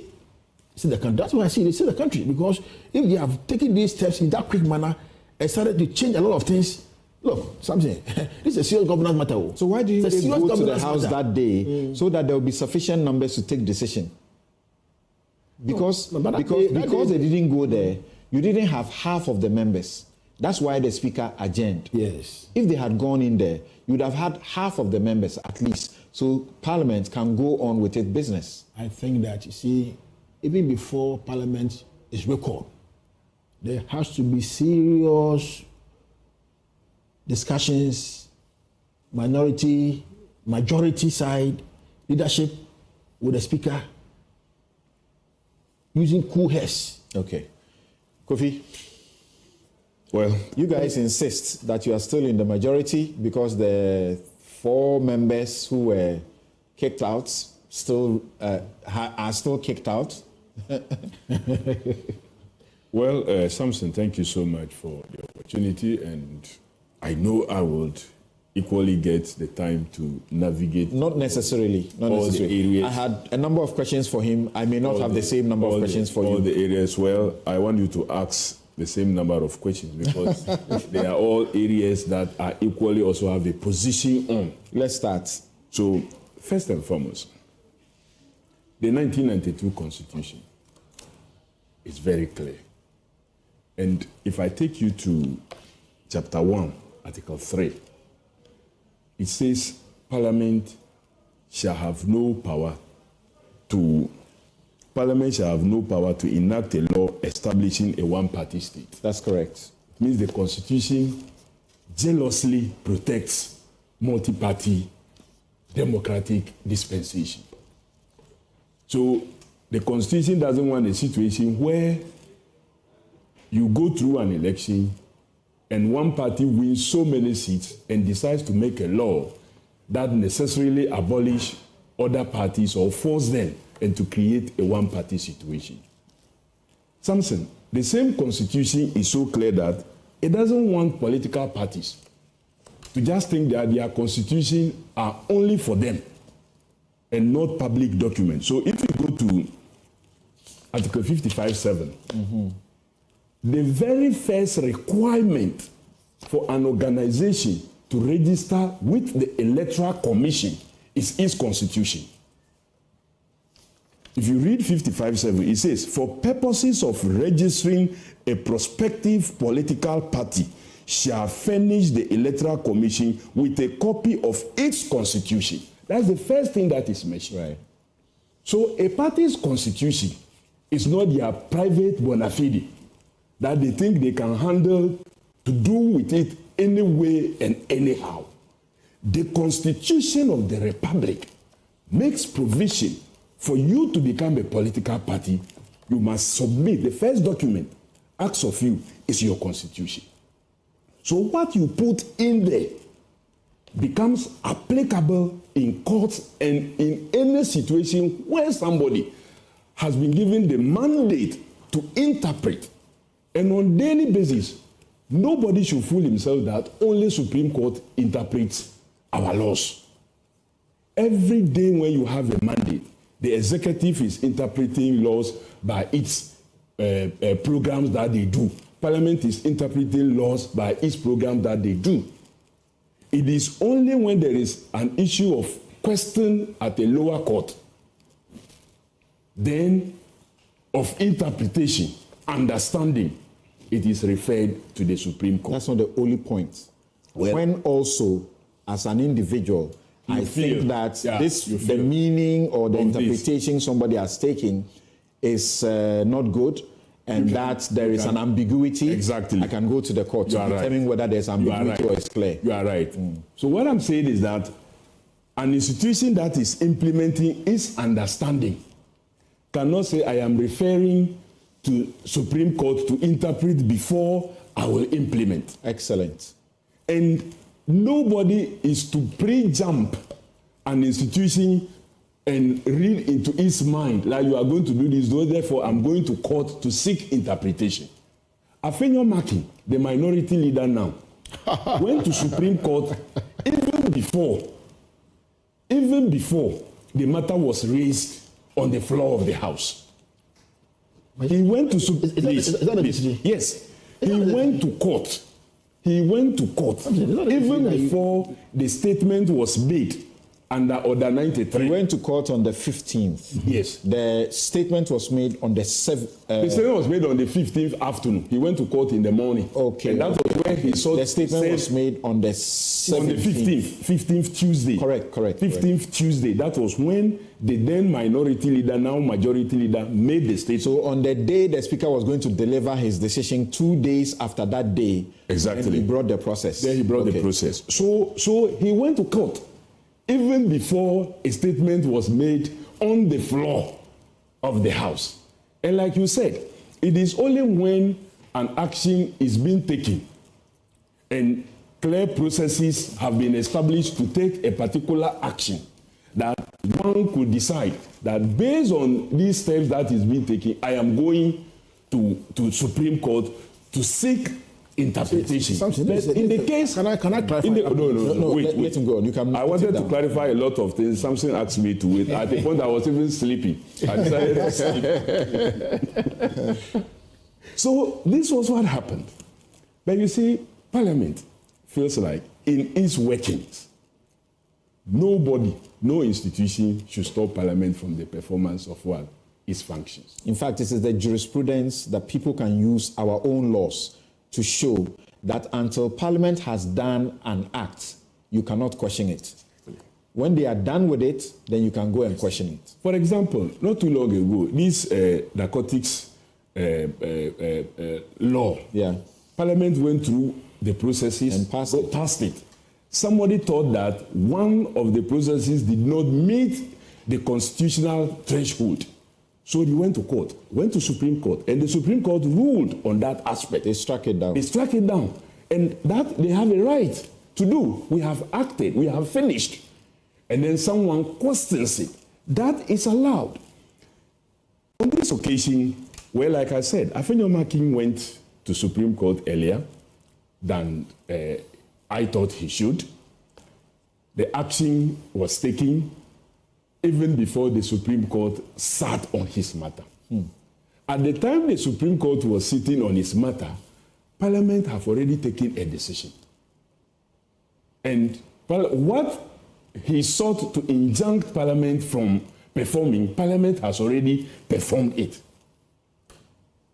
And so, what is the result of that injunction? It's not an injunction. It's a stay of execution. Of course, stay of execution. Stay of execution says you have done something. You are going to implement it. Hold on, don't implement. And I'm saying that we have already implemented it. We have implemented it. On the 15th, when the decision was taken, you have implemented it. How? Because the decision has been taken. Look, when Parliament decides on something, a matter such as this, if we were within maybe more than 3 months, and there was supposed to be further actions of the clerk writing to electoral commission, then we could stay those processes. But we are now within the 3 months period where there will be no need for a by-election. So you don't move to the other stages that the court is seeking to stay. In the understanding of Mr. Speaker, when we met again on Tuesday the 22nd, Parliament's decision, and not Speaker's decision, it's Parliament's decision. When the Speaker makes, because the processes started with a statement, Honorable Haruna wanted to come through a petition, and Honorable Atufosin came through a statement.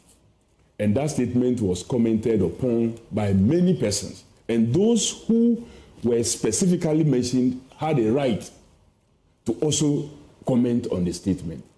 They chose to stay off from commenting. At least I knew the independent member of Parliament, per Parliamentary records, was present.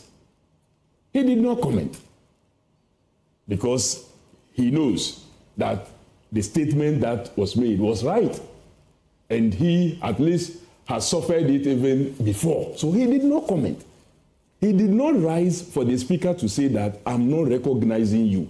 He did not. So all those who are talking about fair hearing, they were not heard and so on, nobody stopped them from commenting. None of them went on his or her feet for the speaker to say, no, you will not, I will not allow you to comment.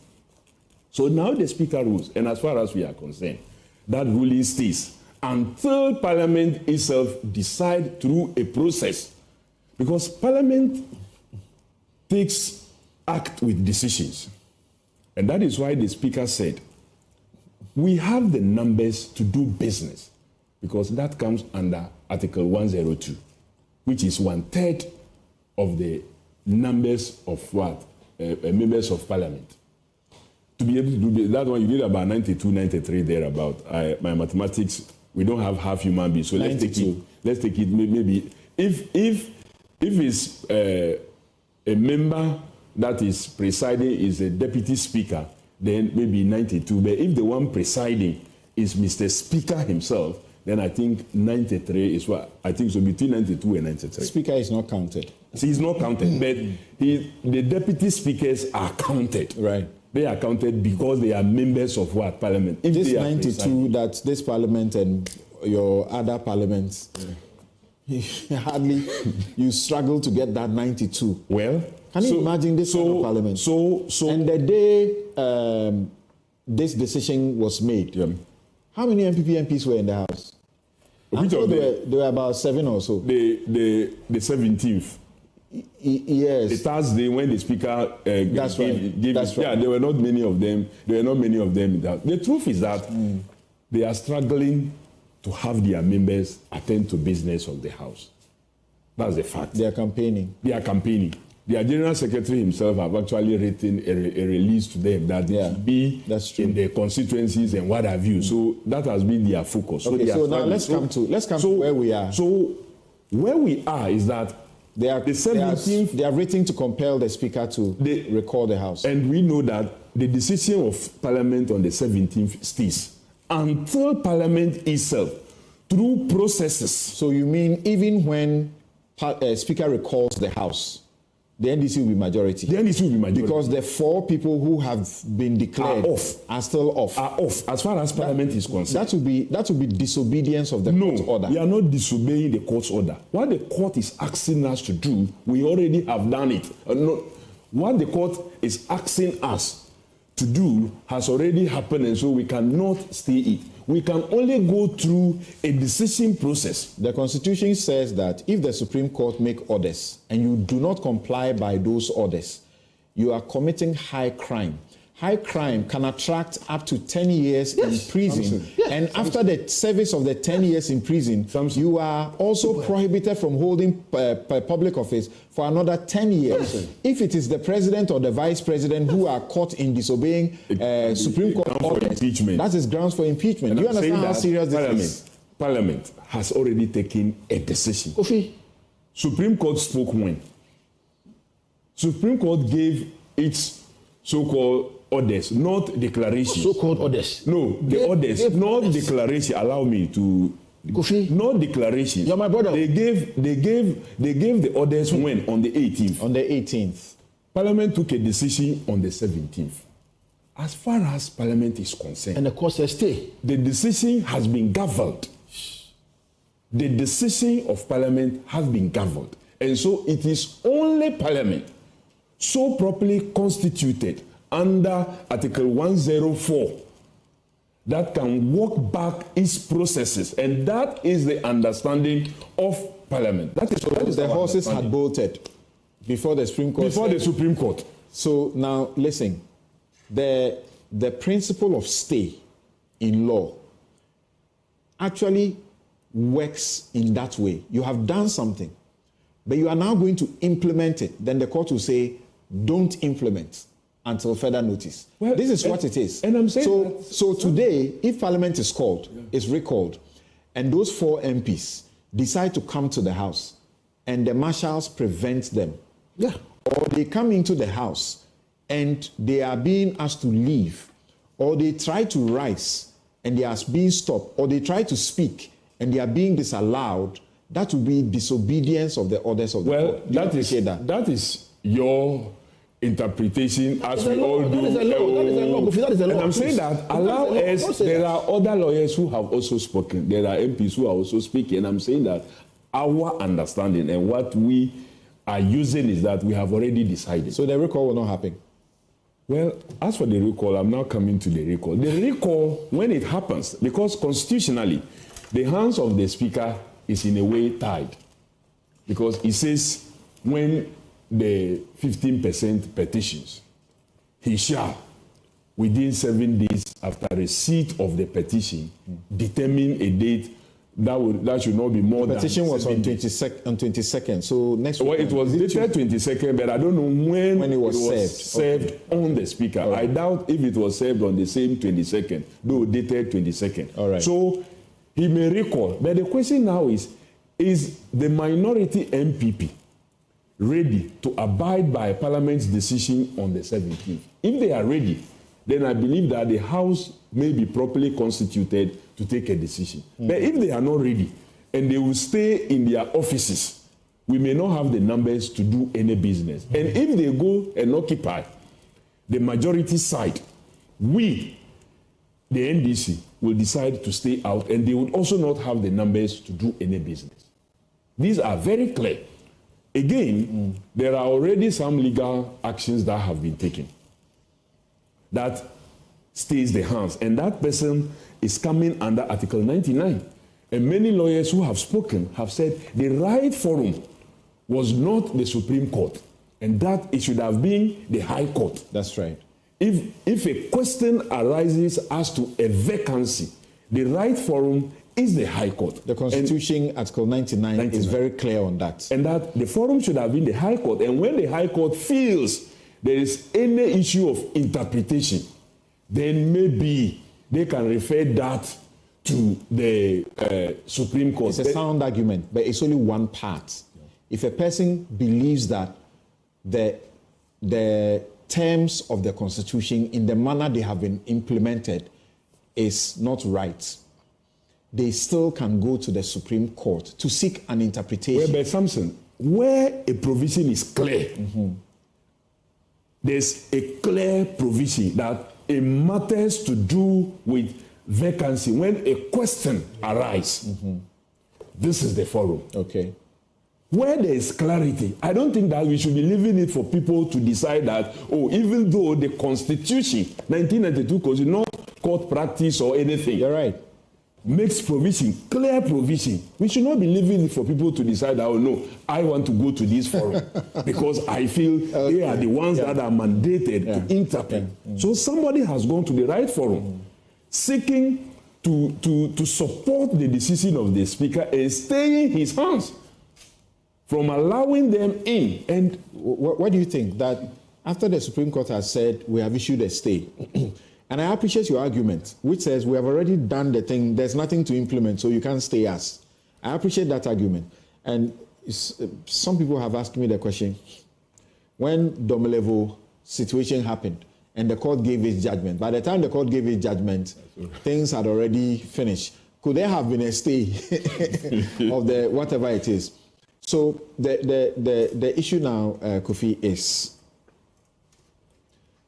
if Parliament is recalled, you, from what you are saying, even if the NDC don't go to Parliament, the MPP will still not have half. They won't. Not in this state of the MPP that we have. So they cannot be decision taking. Look, let me tell you, no amount of whipping will get MPP, assuming even that Parliament decides that, we want to allow the status quo as it was before 17th to stay. No amount of whipping will get MPP their 137. This is MPP that has flown people from abroad. I am telling you that on private jets just to come and attend Parliament. I am telling you that this is MPP that has wheeled people in ambulances to the Parliament. Samson, take it from me. Have you seen the number of MPP persons who are commenting on this matter? MPs. Have you observed? Have you observed the number of MPP persons? They cannot be bothered. They cannot be bothered. Did you see the number of them who were following their leader? Did you see? Yeah. Look, if Parliament today even decides that we are giving you the status quo as it was before 17th, the MPP would not be able to get 100 of the cases, the new cases you are referring to. Do you sincerely believe that a high court will take a decision different from what the Supreme Court has done? Well, that they are going to say, give us an injunction against the Speaker recalling, and then Supreme Court has already said, I've stayed your whatever, so let the process move on. Do you think if the courts are minded to apply the law and the Constitution, and not say be looking up that some bosses somewhere have spoken, and so therefore I should just follow that, I think that the High Court can do so. I seriously think that. But I'm also worried when there is so much clarity in the MPP's constitution about forfeiture of membership, then you get them come to sit and make all kinds of arguments that do not find space or comfort in their own constitution. Their constitution does not actually require you to have filed. To have filed, it says once you declare, you have lost your membership. It says, so we were even waiting for a document of a notice of polls, which is gazetted document to rely on. We did not base it on just mere declarations. We waited for a document, a notice of polls to act. Your constitution itself, that has been accepted, says once you declare, once you campaign for any other person against the legally elected party's candidate, you forfeit your membership. And now you come back without any provision that says that you'll have to go through their National Council or Council of Elders and whatever. If there was any provision... Gary hasn't said that. Some other people... Yes, some other people, yes. I'm not saying that Gary have said it, but you know, these matters, we are speaking to what many have heard also. That's right. So that is why I'm bringing that. I'm not suggesting that Gary has said so on this platform. So clearly, I think that the MPP should just obey their own constitution as submitted to the Electoral Commission under Article 55(7), and as enshrined in their own constitution. Those persons have lost their membership. And for the independent, they say once you join a political party, in the case of the independent, it's so clear that if you are elected an independent and you join a political party, so he has joined a political party, and MPs don't only work in Parliament, in chamber. The MPs equally have other responsibilities in the constituencies and elsewhere. Do you understand that this declaration affects these MPs, their gratuities, like they will be entitled to ex gratia, all of that is lost? Of course, it's been terminated. And then I think it's a certain amount. The thing that the presidents they normally do late, the Constitution said they should do at the beginning of their office, but they don't. Their own emoluments, they wait until they're about to go out, and then they bring it to Parliament. You approve their salaries and their gratuities. Can you imagine that you, the minority, become majority, and you are now going to approve Akufo-Addo's gratuities? Well, that is the practice. That is the practice that have happened, and usually it is when we return after elections that we deal with those Article 71 and related matters. So I clearly know that there's work to be done. We are ready, we are prepared. This is a side, Samson, that have cooperated to run government business. Even when we were in court, that's my last point. Even when, as a party, we were in court against the 2020 elections, we sought to approve the budget that was read by Honorable Chairman Sabonsu and not the finance minister, because at that time they didn't have one. We approved all the nominees. If we were there to frustrate government business, that was when we would have frustrated that government business. So we are not doing this to frustrate any business. We are doing it because the law says so.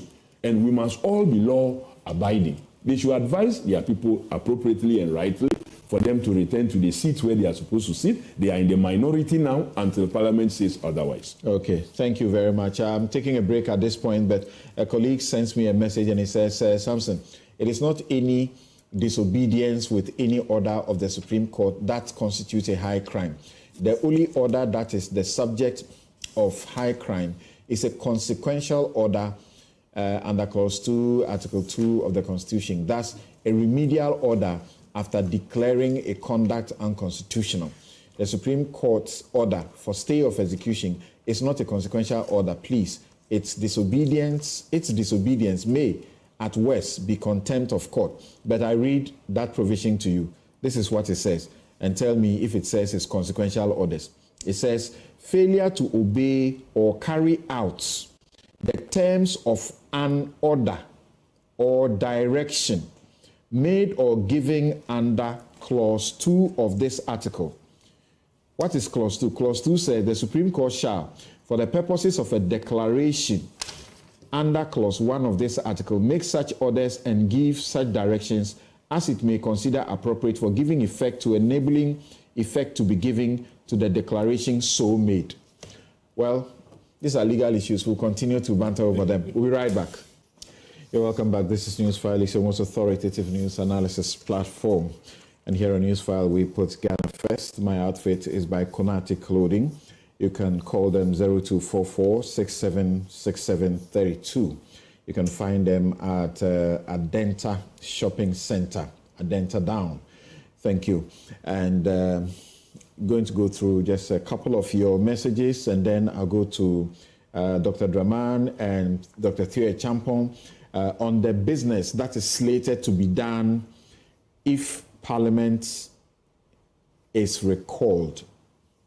And having heard from the two the politician and the lawyer politician, whether they come, yes, they come to the view that it's not going to happen. It's never going to happen. Even if Parliament were recalled, the NPP cannot get as it were, half of the House to be able to take a decision. Right. So, okay. Right. So, Ala Suleiman says that, okay.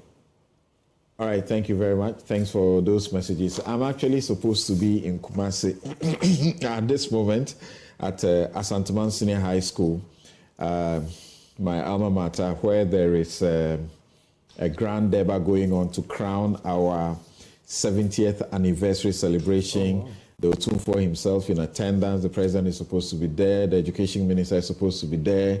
And I actually supposed to have a role to play there. Let's see how it works.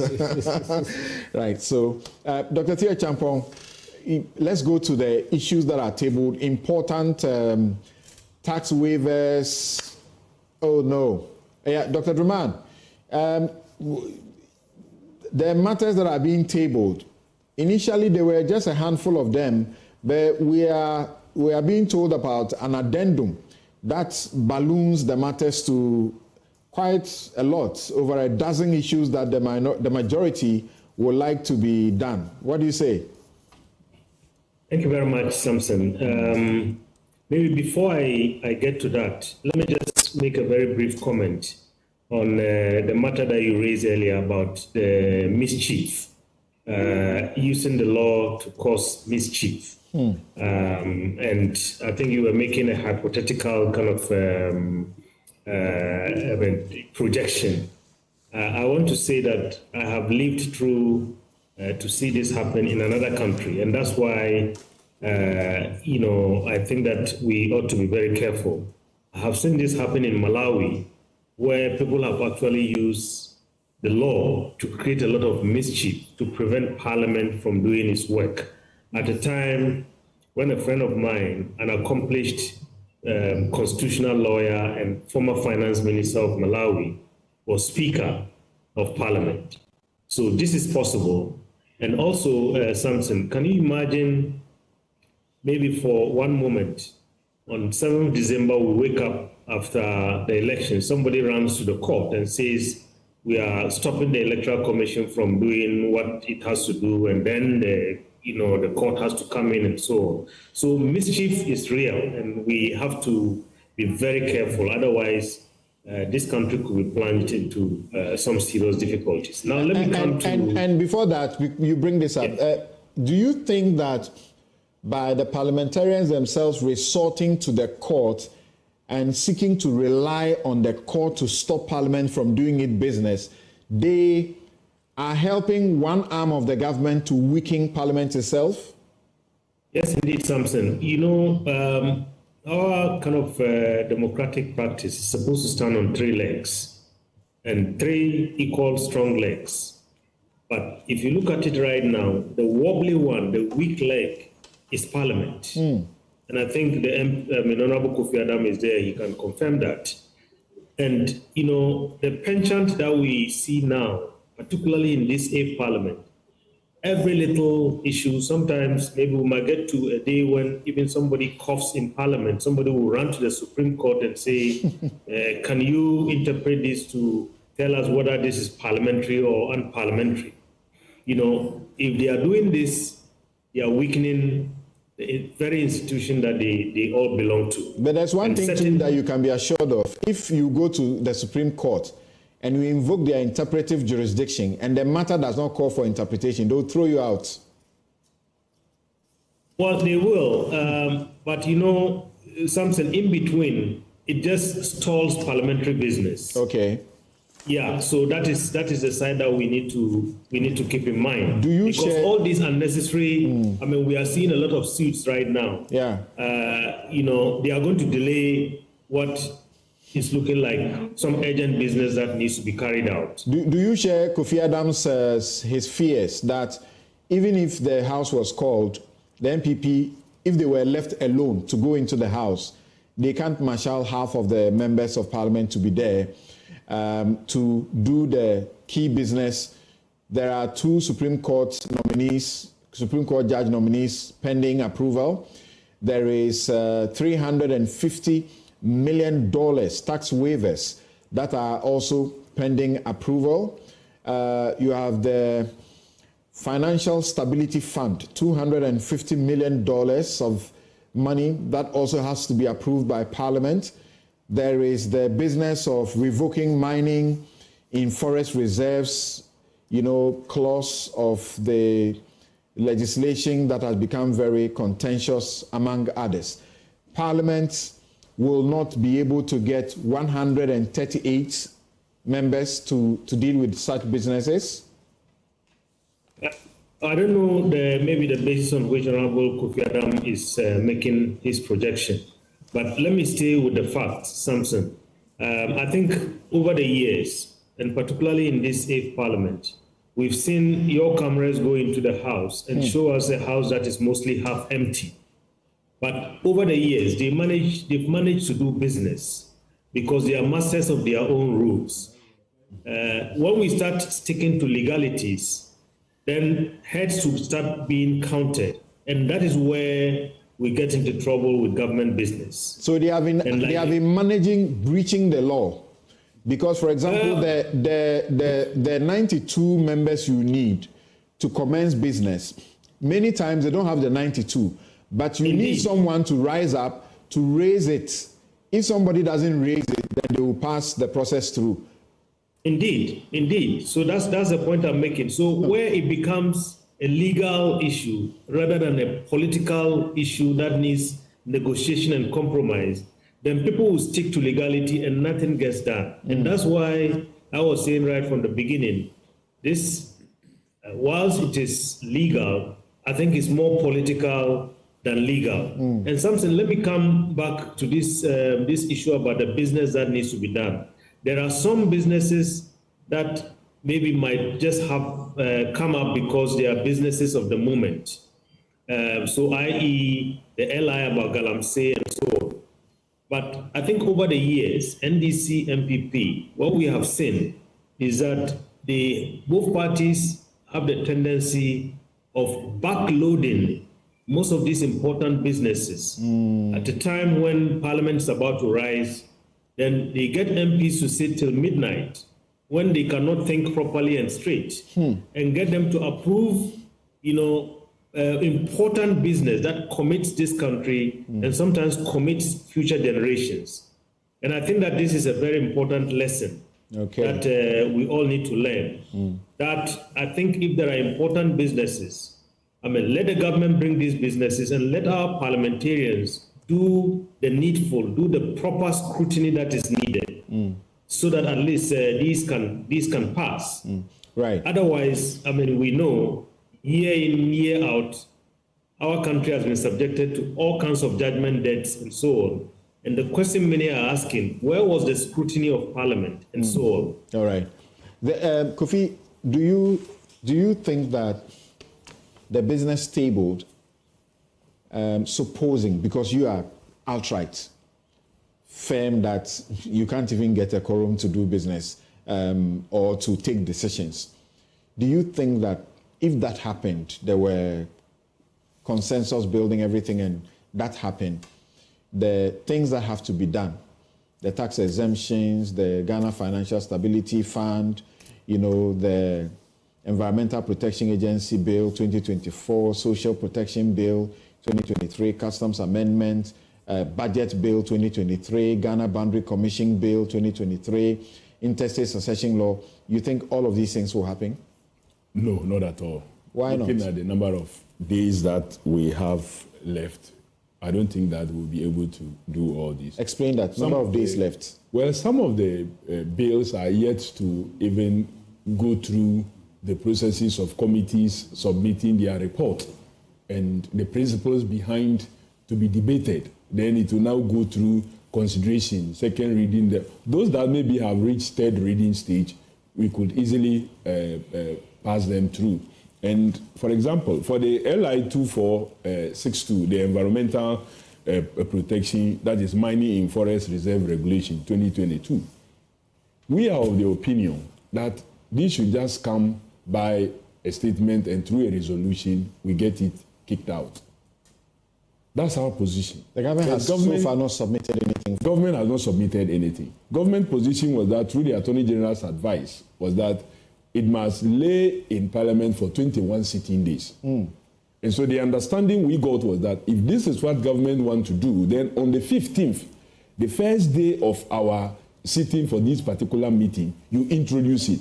So that we will see if we can urge Parliament. 15th of October. 15th of October. And it has not been laid. It has not been laid. So we were thinking that even when it comes on the 15th, Parliament must be encouraged to sit on Mondays and possibly even add some Saturdays. But it hasn't come. When are you rising? Well, if we had continued, we were supposed to have gone somewhere around second week in November. Second week in November. So we're just going to do about some 4-5 weeks, and that should be all. But now that this stalemate has come in, we may only come and possibly approve the expenditure in anticipation. So if a bill was put today, it won't meet the time? It won't meet the time. I don't think we will get the time. Because already now we have taken a decision that we will sit only Tuesdays, Wednesdays, and Thursdays. And Thursdays will be decision days. So even Friday, which used to be normal sitting day. But as you noted, sometimes you make sacrifices. You sit Saturdays and Sundays, well, so you can make up the time. That was why, first and foremost, we thought that we should not go through the route of laying this bill for 21 sitting days. We thought that Parliament... But your members, Okujeto, Alasan Suini, and Sevia Susu are trying to use a private members bill. Exactly. Which will also not work. Well, because government that promised us even before we came, we thought we'll bring something on the 15th and have brought nothing. So the realization is that if government is not taking any step, let's see if a private members bill could come and as a parliament of a master official who can use 1 or 2, 3 days to take the bill through all the stages. Really? Yeah.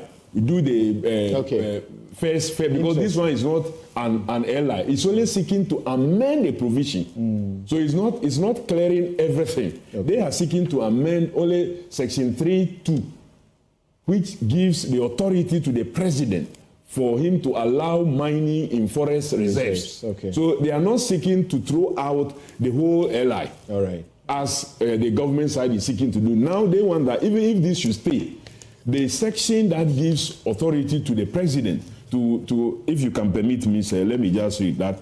Despite paragraph A of sub-regulation 1, the president may, subject to article 268 of the Constitution, give approval in writing to a mining company to undertake mining activity in a globally significant biodiversity area in the national interest. I don't know what national interest is served in mining in forest reserves. They pay taxes.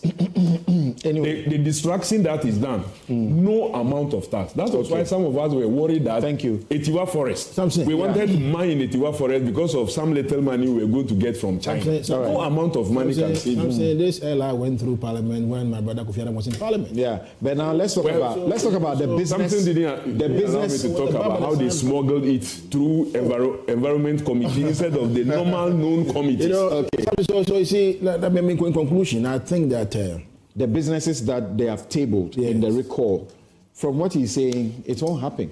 Even if there were no impediments for the recall. We must put the first stage first. The first stage is for the Speaker of Parliament to take a position that he will make sure that the Supreme Court decision, the orders it has given on the stay, is respected. And you see, you said that the so-called order, they are not so-called order, they are orders of the Supreme Court. And they ought to be what? To be respected, please. And that's the point. So the Speaker should try and let cool heads prevail. Listening to my brother Kofi Adams, clearly they've taken a position. And then this is supposed to take a position. I will plead that cool heads must please. No. That's why the Speaker adjourned our Senate. So there will be engagement. Now you are forcing him to call us back without that engagement. You are calling for engagement, cool heads to prevail. The Speaker adjourned based on the exigencies of the House. Instead of allowing that engagement, because when that engagement happens, the Speaker within 3 days, he doesn't need 7 plus 7 days. Within 3 days, the Speaker can recall the House. And that is a better route. So the engagement must continue. So go and advise your people. The engagement must continue, and peace must prevail in the better interest of the country. I'm saying that. It is not MVP or NBC. It is the country. Who else must prevail on this particular matter? There were marching orders issued by Justin Kodua to the MPs to go to their constituencies and spend how many days every week. So even if there were no impediments, who is coming to the House? Oh, you should also not lose out on the fact that we are in election year. We are getting very close to the national elections. Every MP ought to be seen to be vigorously campaigning for yourself and also the candidates. That is His Excellency Vice President Bawumia, who is the next president, come in January 7, 2025. That's interesting. We are done. Just 30 seconds, quick. I'm saying that, you see, in the era of cool heads prevailing, they should have allowed engagement. And the Speaker can come under Order 59, 2 and 3. That one gives a shorter time of just a maximum of 3 days. Okay. But if you choose to go through your request, meeting by request, which is Order 53. 7 days. It's 7 plus 7. It says within 7 days. Yes, but 7, if the Speaker decides to go for the maximum, it's 7 plus 7, 14 days. But then when the law says within, it doesn't mean you wait until. And I'm saying that, but if you decide to wait till the 6th, a couple of messages, and my time is running out, but this one is in celebration of Shirley Ayoko Boche on her election as Secretary General of the Commonwealth of Nations. And Bernard Mona says congratulations. Right. Thank you. I'm sorry, I'm unable to read any of your messages. So all roads leads to Asanteman Senior High in Kumasi. Have a good afternoon. I'm Samson, Lardy, Anyenini.